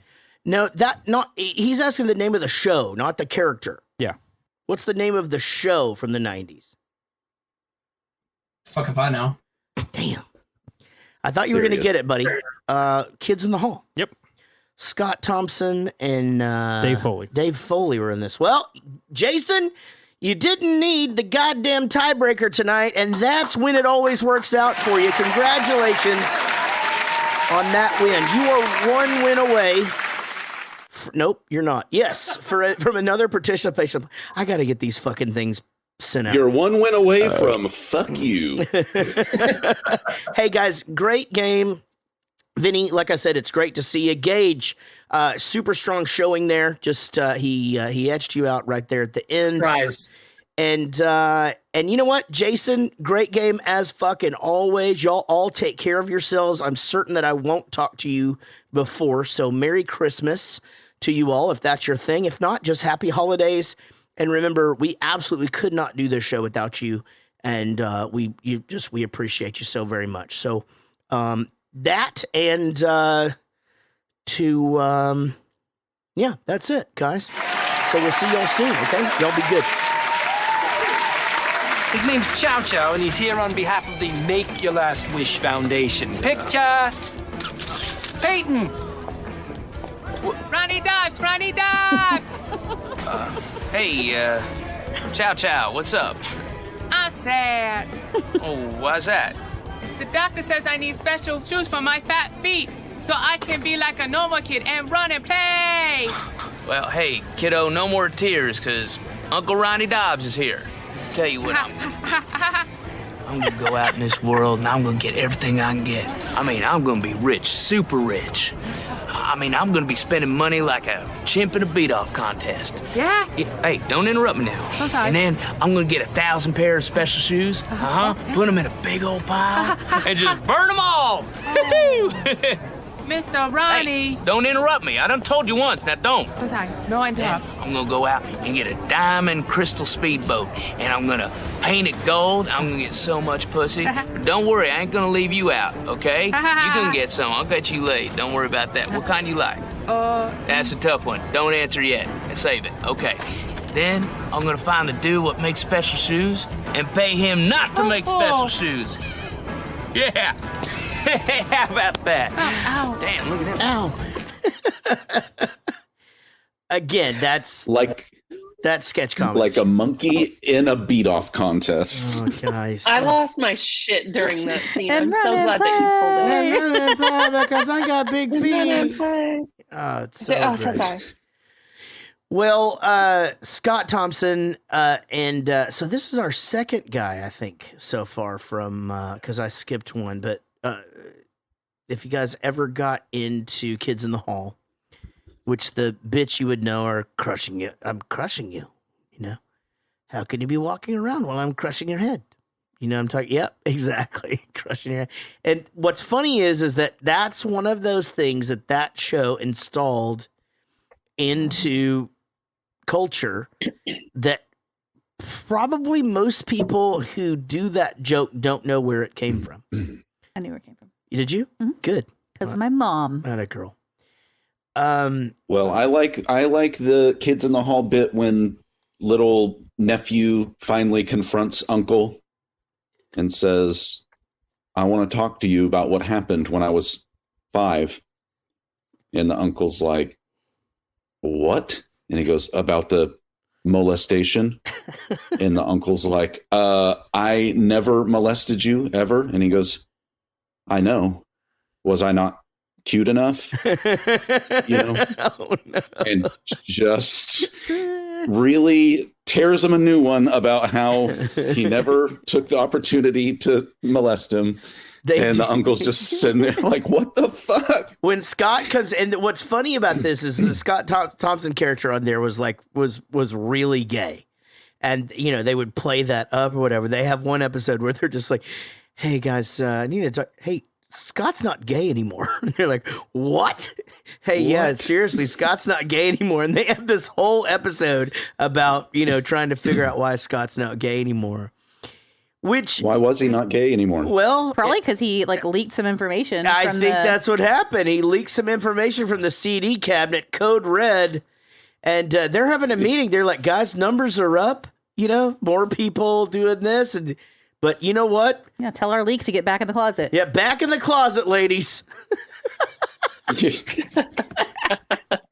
You have beautiful like, posture. What about this skin flute? Right. Oh my God. All of those jokes. Oh man, that's the one thing we missed from the last clip was when he went up to him and he's just like, no, but seriously, I really want to pack your shit, you know, like fill in all the little holes, you know, like, you know, he like, because he's up on that ladder or whatever. And they do just like, man, I think you got the wrong guy. Anyway. So come get this guy, arrest this guy. This thing is so funny because they start doing, oh, fuck, I wish I'd have written all that down. And I didn't because I thought I'd remember, but I didn't. But it's like back in the closet, you know, like, and the skin flute thing's so funny. But he's walking through the party. He just goes, cardboard beer girl, you know, and then she's just like, there's just flames behind her. And this is what, again, this is, to me, I want to keep going back to it because this is why I don't think they're comparable movies. This is such a different movie than Joe Dirt. Right here in this conversation where she's just like, is that a beer in your pocket? Or you just got to say, oh, well, no, that's a hard on, you know? And she's just like, you did this to me. You did this to me, you know? Like, well, do you want to do this? Well, actually, no, I think I want to just stick this inside your whatever. Oh, do you want to show me the bedroom? How about we just go fuck? She goes, okay, come on, let's go. And then we get a very awesome music video. Yeah. Oh my God, the boy band song. Oh, that was so good. So fucking good. And normally to me, those things are a departure that I'm just like, okay, whatever. But this I just was like the fucking vagina act, like the adjectives, like your thoughtful vagina. Like, it was like. Mm-hmm. It reminded me of a cross between obviously the Dick in the Box setup from Saturday Night Live, and it reminded me of Flight of the Conchords and some of the music videos that they do. And Flight of the Navigator. And it reminded me of Flight of the Navigator. I mean, if I'm being honest, almost everything reminds me of that movie. Yeah, I get it. 100%. Well, they get into the whole can't stop thinking about Tammy, but then the two dudes are floating in the pool, and he's telling him like this. Here's my problem. He goes, "I'm going to tell you something that I've never told anybody, but I don't really have a British accent." It's like, oh my God, you weren't born in Great Britain or whatever? Oh no, I was just born without an accent. I am so glad they addressed the accent because it was driving me crazy. Oh, it's so funny because it's bad. It's supposed to be bad, right? And so bad. Yeah. Well, I know. I kind of wish that we would have got a little taste of his non-accent, like in a moment. I thought that was going to happen. Yeah, I thought I remembered that. Yeah, to where then he has to like snap back into it when other people are around or something. But no, we didn't get that payoff. No, but we did get. We got this.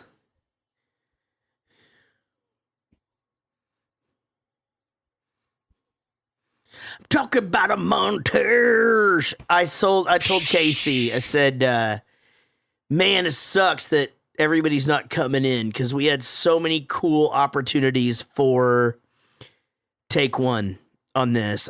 Every rose has its thorn being the montage. There's so many good songs in this. That song that Rhett Miller did at the end would have been great. But no other song. I think Go ahead.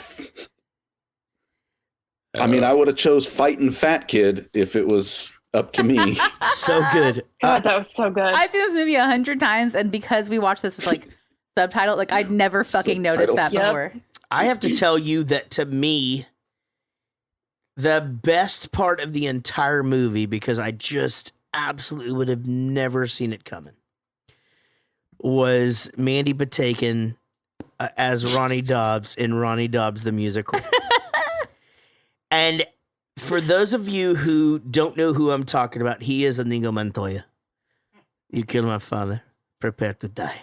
But he is also this insane Broadway actor. He's in that, what's the fucking Claire Danes thing where he's in that shit. Anyway, this dude is like Tony Award, Emmy Award winning, just crazy. But this, he's pretty young here. Homeland, that's what it was. That's a good show. And he has this crazy like Broadway voice, and there he is.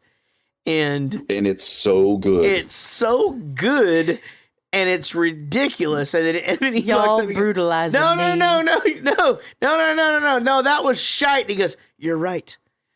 I think he should be naked because this is a beautiful moment." And then he's just naked doing the same thing, and it is so insane and funny. And just the fact that they got him to sing that from a serious, I mean, his voice is crazy. Like, this dude's voice is fucking unbelievable. Like, it's not. I had no idea. I know who Mandy Patinkin is from Princess Bride mostly, but, I don't know enough of his body of work to know that he's a Tony Award winning actor. This dude, Broadway guy. And, but he has that kind of voice that when you're watching him sing, you're like, can anybody do this anymore? Like, do you know what I'm talking about? Like, is this just gone forever now? Or are there people that are like, okay, we've got to keep this going. I'm going to learn to sing like this this way so that it still exists. About that, like, in a couple of ways. First is like the three tenors with Andrea Bocelli and Pavarotti. Like, do people go to school for like operatic singing? They do that kind of thing. They do, but I can't imagine that it was like it was. I had a friend that was in school and he was like a opera dude. Every once in a while, like on AGT and stuff, like an opera person will pop up. I think it's just the difference between fucking LA and New York. You know what I mean? I think like there's just people on different sides of shit that are doing Casey and I were walking through New Orleans one time. It's a true story. And this like just chubby Jack Black motherfucker in like a trench coat was just singing this opera. And he was all by himself, and we're walking by, and I'm like, Jesus Christ, like that's fucking crazy, right? Well, a few hours later, we walk by, and he's in a different spot, and he has stopped traffic because there's so many people there gathered to listen to this guy or whatever, and he's just standing there on the curb and just belting out this crazy stuff, right? And then the next day we saw him in another place, and it's just kind of like another different. But I mean, this guy's got to be making 6 figures a year just doing this on the streets of New Orleans, because it was so surprising that you're just like, take my $20, to add to your 6 figures. I don't know how many times that has to happen a day, but you need it more than I do, right? But no, I don't, who knows? I mean, look, I think here's the answer. Is opera still a thing? Do people do that? Yes. Ballet? I Yes. mean, rich people like that shit. I literally just had lunch like just recently, and I was like, well, I like to do this. And she was like, I like to go to the ballet and operas. And I was like, I've done neither of those things. Yeah. I don't have any I feel like I would be any very bored at the opera. Oh my fucking God. I'm going to tell you guys this right now. And I hope that Casey doesn't kill me for saying this. You don't like whenever I perform in the opera? We went to see Phantom of the Opera, and it was kind of cool for like a little while, but then it is boring as fuck. Why would I kill you for that? We made all the jokes, and God, I was so ready to get out of there. It was fucking I don't terrible. think that's the opera they're talking about. That's though. what When I'm they talk saying, about though. going to the But opera. see, that's what I I'm think saying. That's like what we think is the opera. I'm trying to say that's low level, right? Yeah. Like that's saying like, I'm going to go to a punk rock show and going to see Bowling for Soup. You know what I mean? Like, I mean, I don't know if it's the same. I think it's pretty close. See Phantom this. of the Opera was awful. It was terrible. God, I saw an advertisement for this, festival, these music festivals where a bunch of bands are playing. Yeah. And why the fuck do Sum 41 and some other like-minded band get to play that thing, and you guys aren't playing it? That's a bunch of baloney. We weren't offered that thing, but that's okay. I mean, honestly, they're probably getting them in this market at a better rate than what we would need to charge them. They're Canadian in this particular market. But you know what? I mean, I'm actually stoked about that show. He's talking about the So What Festival. I'll give them a plug here. The So What Festival, man, they announced the lineup today. It is so crazy good. My good friend Mike Zemer is a promoter of this. And this all started with this kid. He was just this kid who did this South by So What thing for bands who needed either a place to stop on the way to South by Southwest or that couldn't get into South by Southwest. And it's turned into a 3-day festival with crazy fucking headliners and 6 stages and all this. So I saw that today too. But to be honest, that's not something we would have done anyway. We might have got offered it actually. But that's not in our plan. Our plans are good, and maybe we'll do it the following year. But man, I hope I get to go hang out. It's all my buds. Fuck you, Black Bear. All my buds Simple are on there. Plan. It is kind of funny to say. I mean, I will say that Black Bear is listed first on the pop punk area, and then Simple Plan and Sum 41, and I just like, okay, I'm certain that guy is huge and that he's kicking ass and stuff, but man. So if you read the fine print. Yeah. They're not, it's all weird. Yeah, it's all weird. But, well, I'm going to see 2 Chainz and Waka Flocka Flame. That's all I know. Jive Records, man. That's a good shot. So, I mean, look, I root for everybody. I root for people. That's what I do. I fucking root. Well, I get mad on other people's behalf. Why are you mad that I'm not on a... It's not like I have trouble getting shows. I'm just not on that particular show. I just don't think it's fair. You're exactly who Dave Chappelle talks They about. just listed them alphabetically. Did you just goddamn fucking get mad about a show that I... Look at his face. I already mailed a letter to the guy. What a great bit, dude. Dear dickhead. This advertisement does not include my friend's band that I didn't even know he was in until 2.5 years ago after I had already known him for a year. Jesus Christ. Oh, yeah, Chad Tepper's on that one. He's your bud. That's what I told him. If you don't have AIDS already, Dr. Dipshit, I hope you have it now. Maybe I'll go to the Chad Tepper show and do my song there. And 10K cash. It's just and it's just all the people you've just done shit with the last year. It'll be fine. It'll be fine. Yeah, little Darky is playing and Booby Not confident Ludovelli. I think Jarrett and I just did the same face. Yeah, Buddha Peppo. Buca de Peppo. Gay fuck. No, restaurant. Shit a brick. Yep. Peanut Travis Doo-Doo. That's a fucking good name for an album, actually. That Peanut Doo-Doo. No, it's not. Peanut. But you spell it P-E-E-N-U-T-D-O-O-D-O-O, Peanut Doo-Doo. That's a fucking good name. But I can't do it because people are like, oh, fucking Green Day did Dookie fucking 30 years ago. Fucking And now you can't talk about poop ever again? Now I can never talk about poop. And those guys don't even talk about poop. I actually talk about farting and shit. They don't talk about any of that shit.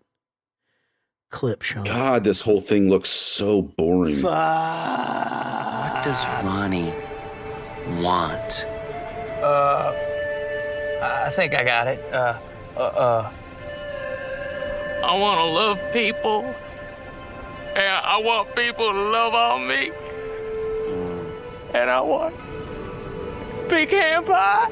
I want angels to make me that pie. I want angels to make me that pie so good. And I want whipped cream and strawberry.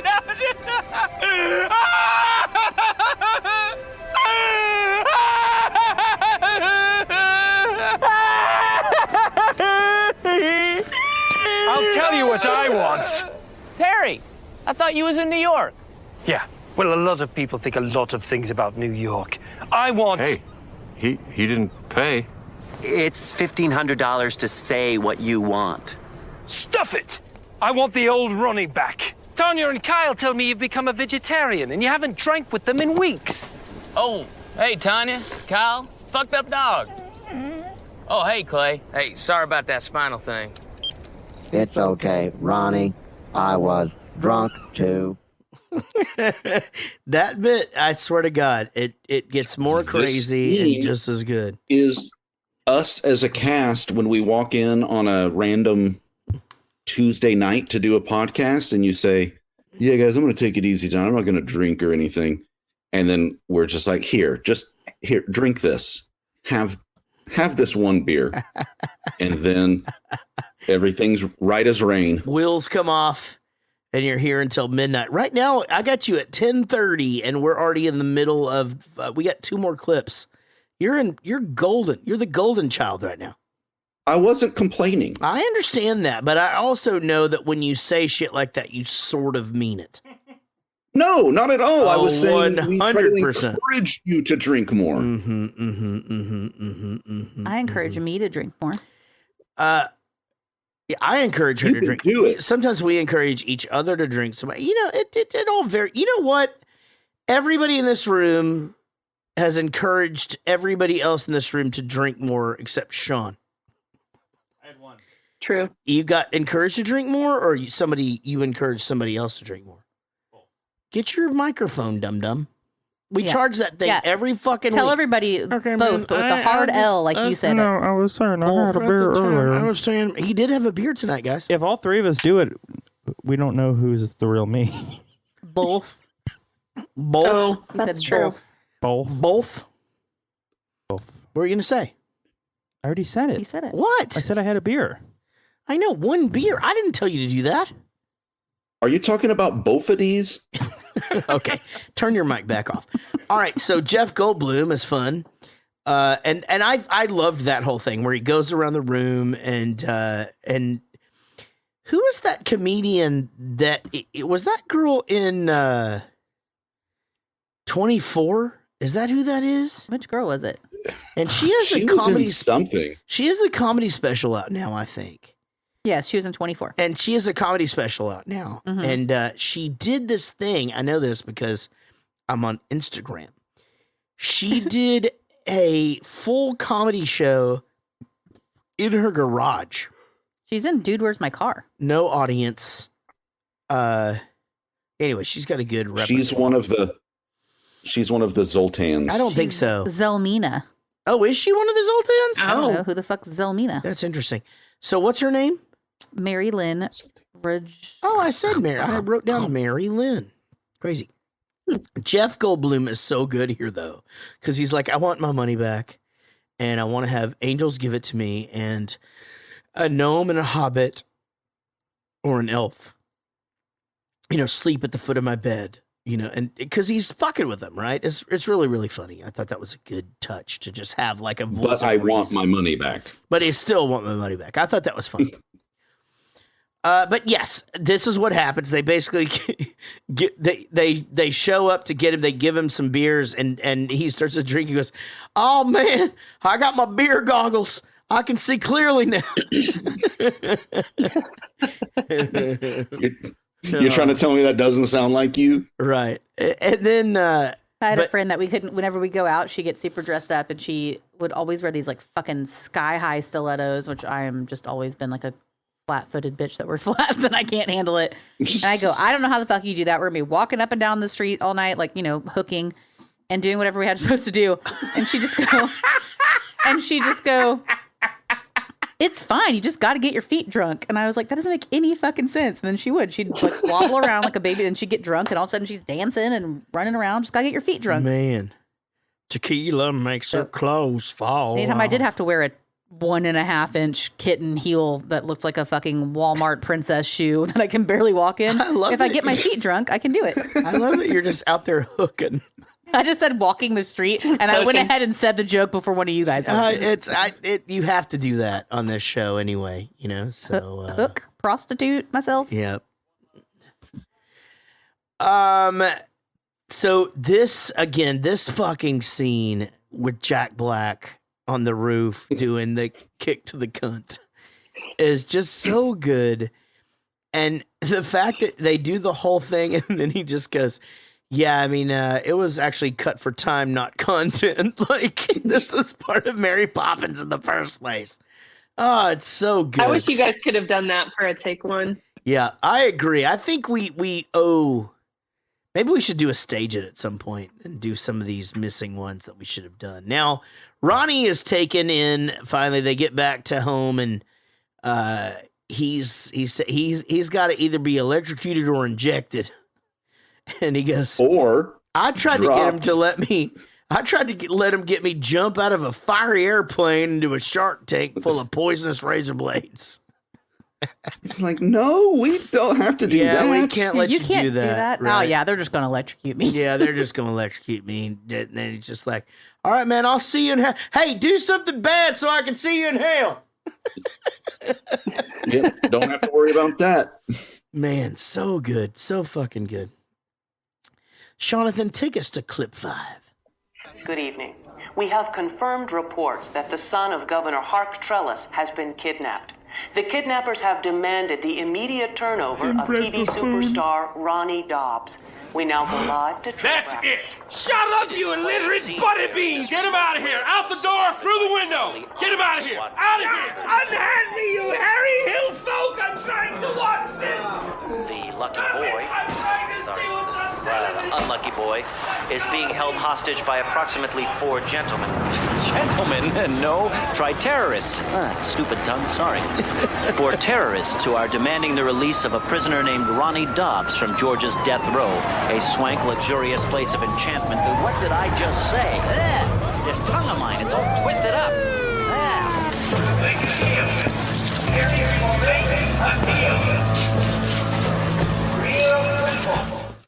Man, so I realize it's downplayed, and I get that most people didn't listen to, but the reporter is so... The reporter got me so bad. Fucking funny. I mean, like, and every time he's on screen, it's so fucking good. And again, God damn it, I'm beating a dead horse like I'm in Yellowstone, but... Oh. Wait, they don't do that. Yeah, They're very kind of horses. No. Those are, yeah, you're right. But that's sketch comedy, right? I mean, that character probably existed on that show, and it makes sense. But man, some of that shit where he just, did I say that? Blah. Okay, hold on. Oh, terrorist. I meant terrorist. And this lucky boy. Yeah. An unlucky boy. But I feel like I just need to figure out a way to use "unhand me, you hairy hill folk" like in some normal day to day. Fucking good. The governor. He's the governor now, right? Or is he the sheriff now? Yeah. He goes, "Let my son go and shoot yourselves in the head." You know, I didn't get a name like Tough by, or what? What was it? Oh, I didn't name. Fuck shit. I think the nickname are like Tough on Crime. Tough for on loving my Crime, son. yeah. By caring about my son. And the kids listen to all that shit, right? You know? Yeah, well, then the kid starts a little ass kicking. Yeah, he does. Well, before then, now we all recognize that voice, right? And we had seen that guy. He's from Saving Silverman. He's been, he's from the guy from the Full Metal Jacket. Full Metal Jacket. That guy, yeah.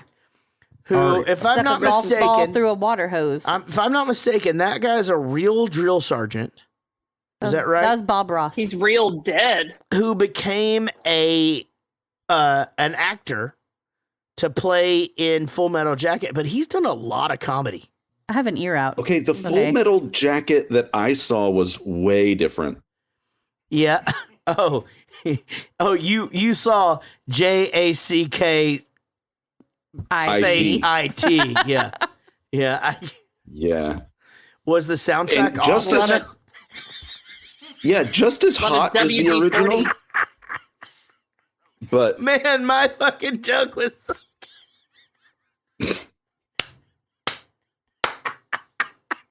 got him.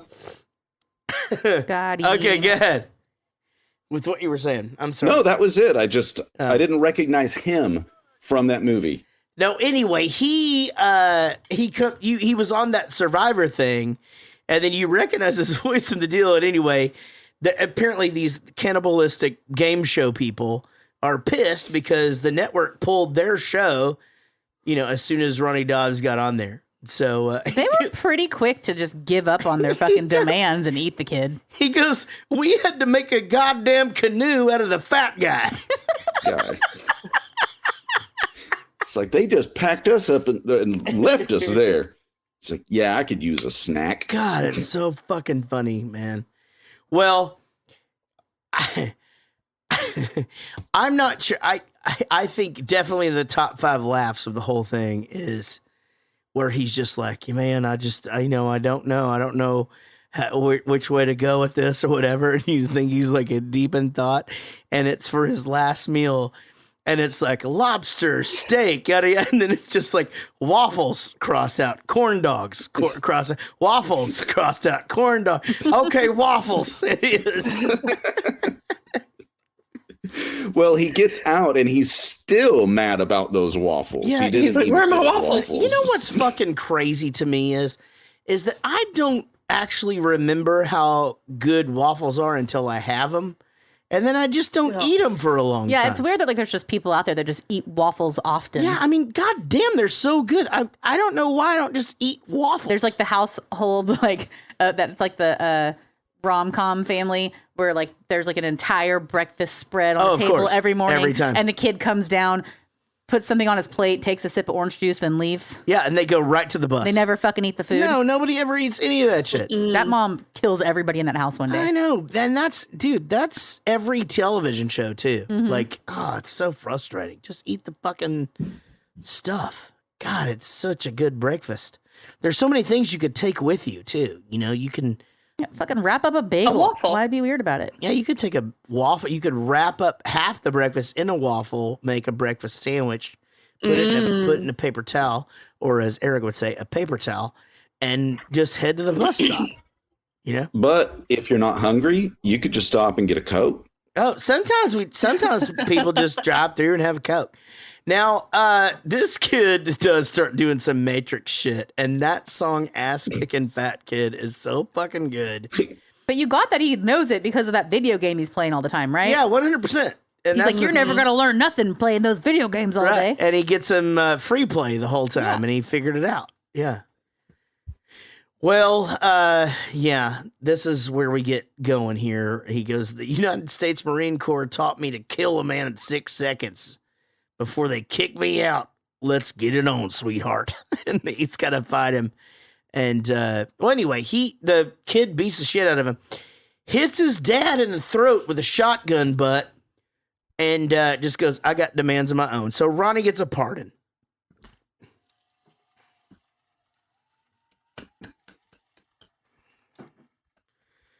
And so when he comes out, as Eric said, he's just like, hey, man, I didn't get my waffles. But this is the kind of shit that makes this movie funny, that is super hard to just write down dialogue. So I wrote this down when he goes, he's like, oh, man, hey, what are you doing here? And the guy goes, well, I'm just here to pick up one man. He goes, well, fuck that guy. Give me a ride. And then all of the cluelessness. I know, that's what makes it funny. And then Tammy shows up and he goes, well, I found myself in a shit pickle. And anyway, so you know what? They made an agreement. They made a new show called Ronnie Dobbs Gets Rescued. But he's not having any of it. No, that's the thing. He doesn't want to get rescued. Let's go to the last clip. Hey, Terry. It looks like you got your truck lowered. Tammy, is that you? You look glamorous. I'm a regular Hollywood trophy wife. You are. Thank you for loaning me your husband.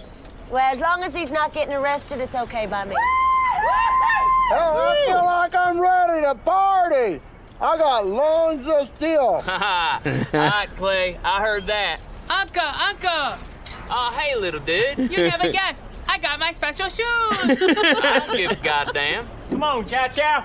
Come on, y'all. Let's have us a champagne jam. Champagne. Let's do it. Hey, let's party. For real this time. Okay, we're up, everybody. Hey, Ronnie, you ain't got a hair on your ass. You don't give us the gas. Slow down. Too fast, Uncle. Uncle Ronnie, too fast. Hey, look out.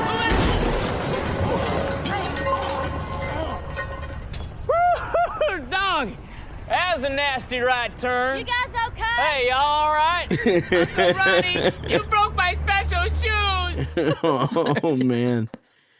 Oh, God, it's so that's definitely David Cross's voice of the little Asian kid, right? Yeah, so Little Chow Chow. They have this on Mr. Show. They have this little kid that's like just all burned up and burned. It's the craziest looking it's fucking crazy looking, and like that's his voice. And he gets excited and his legs. Oh start yeah, kicking. yeah. You know what I'm talking about?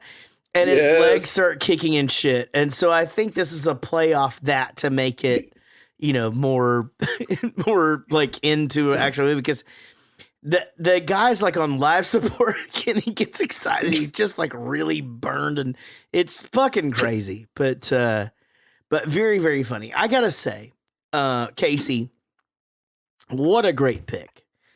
This movie made me laugh. This podcast has been really, really fucking funny and fun. And man, I honestly, I'm glad we bought this. We had the choice to rent the movie for $2.99 or buy it for $4.99. I'm glad we bought it because I'd actually like to watch this again. Again, not working and stuff. And I actually haven't told the band that we watch this, and I'm curious to see what they think. So, what a great one. Anything else to add on that scene before I go around the room? All right, Eric, look, here's the thing. I'm going to admit, I thought you would hate this, and I'll tell you why. You don't like anything that's actually funny. Oh, right. Yep. Yeah. And so I'm very curious to hear what you thought of this movie at the end here, and let's get your review. Let's go. Okay. This movie is okay. But I laughed the entire time, just like I do in Dude, Where's My Car, which is another not that great movie that I laughed the entire way through. So I thought this was fucking hilarious. Yeah. Now, one member of this cast tried to poison the well before I got a chance to watch it and sent me a text. It's like, this is one of the shittiest movies I've ever seen in my life. I know who that is. In my mind, I'm going into it like, oh God. And I will say the couple of times that I've talked to Casey about it, like, what are we watching? Run, Ronnie, Run.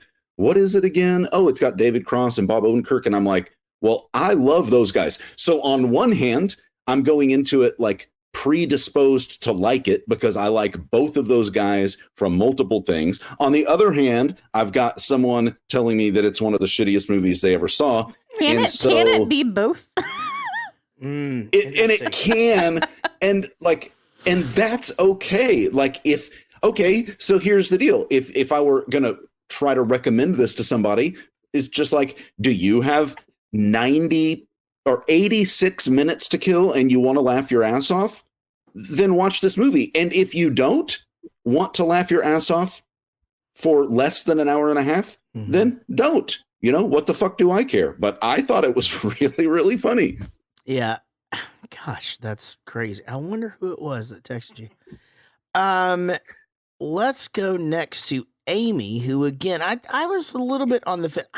I honestly thought you would find the humor in this, but I could have seen how you might not think this movie was funny. Let's go. I enjoyed it. I thought it was pretty funny. I didn't laugh my ass off the entire time. I thought it was good. I didn't think it was great. I didn't think it was bad. I wish that I could have watched it with Derek, though, because I watched it here in my dungeon. And I think that's usually when it makes something better, is watching it with him, because he'll usually find something funny. I think it's funny that he thinks it's funny, and it just kind of snowballs. Yep. But I might go back and rewatch it with him, because I think he would think it's really funny. I think you would, too, for sure. Casey, this is your pick, babe. So I think with a lot of the movies that I pick, especially lately, because we've done 9 billion episodes, and we've been doing this for like 13 years now, apparently. But I think sometimes I just want there to be a movie that I used to watch a lot that I'd like y'all to fucking see because I know you haven't. I think it's just one of those things to put on somebody's radar, and now it's like in your pop culture catalog forever. This movie, I'm glad we rewatched it. It did hold up. I mean, the second it started, Jared was like, "Are you already smiling?" Because it was so nostalgic for me, like because I was this fucking 7th grader. I mean, I have a friend that I will just shout out named Clayton Davis, who literally shaped my entire fucking humor, I think, in middle school, because he was the kid that just knew all the movies already. He knew everything. I don't know, Clayton. He fucking knew everything. So he would just be like, "You've never seen this movie? You have to watch it." And we watched all, Freddie Got Fingered and this. And like, he had the older sibling, and he just had all these DVDs and shit that we weren't allowed to watch. And because it had South Park humor. It was funny still, because it was so funny whenever I was a kid. I'm glad we watched it, and I don't know. It'd be funny also to go back and watch those Mr. Show episodes and like have those in your memory bank and then go watch the movie or whatever, but definitely not necessarily. I feel like it was good. Sean isn't even picking up the microphone where it's obvious you sent the text to Eric. Yeah, but he left out a bunch of stuff. Okay, well, fill us in. I wasn't even done with the movie yet. I Okay. was maybe 30 minutes in, and Right. I texted him. And it's not a fucking cinematic magic. Hang on. I knew nothing about this movie. I didn't know it came from a show. I didn't know any of that stuff until after I watched it. Mm-hmm. So I sent him the text. I was like, okay, there's a really fucking funny music video. I died laughing, and that was the sex one, the boy band. Right. That was the sex text? You guys were sexting. Yeah. Okay. And then the other part came in. Obviously, I love the pool scene because I love Scott Thompson.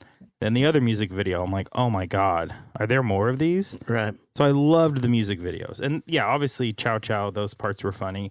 It got better, but I still thought it was like a bad, the only I could compare it to was a bad Joe Dirt.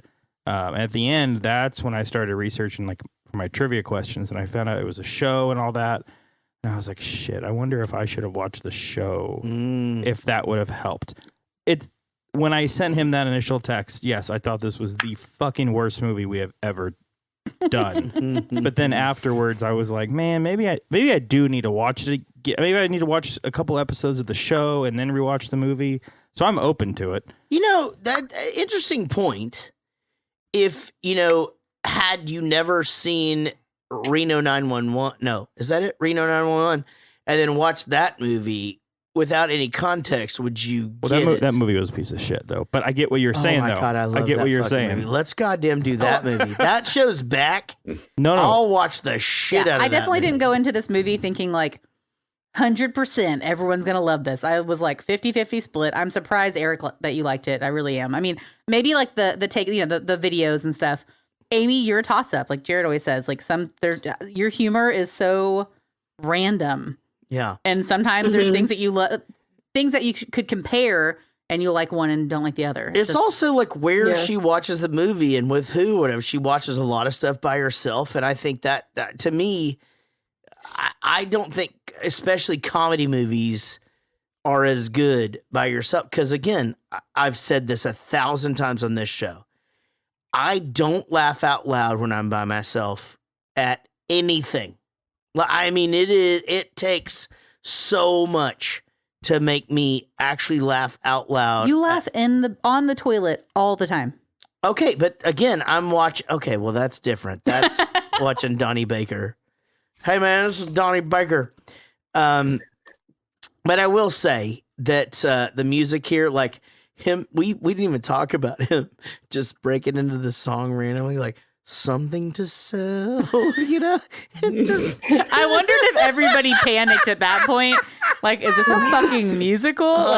And honestly, I could see it being that, which would have been even funnier. But, well, you know what, Sean? Good job sticking with it and letting it work itself out. What a great pick. I hope some of you audience members love this movie, and that this is something that we've added to your enjoyment of it. If you haven't seen it, go watch it. Maybe listen back to this and tell us what did we miss? Because I will 100% go back and watch this movie again.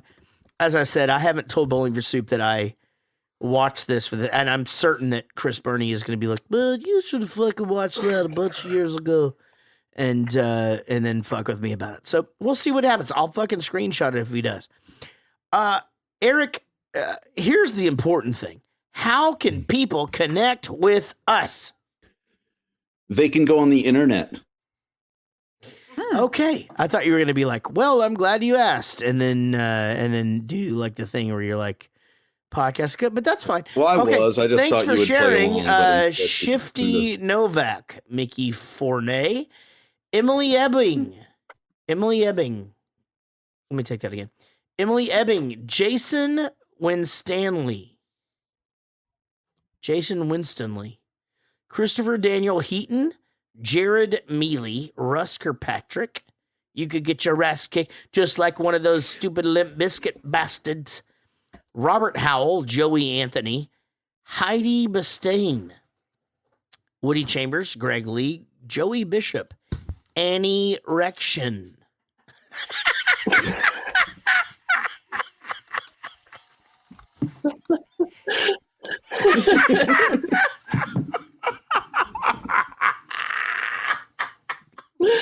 That's pretty good. Oh man. So I added that that one I added later when I was like, most of these shares came from that Spider-Man post, and I'm like, some of these names are very questionable. I was like, I'm just gonna leave them all real. God, that Spider-Man post was so good, by the way. God damn it. Let's see. Any erection?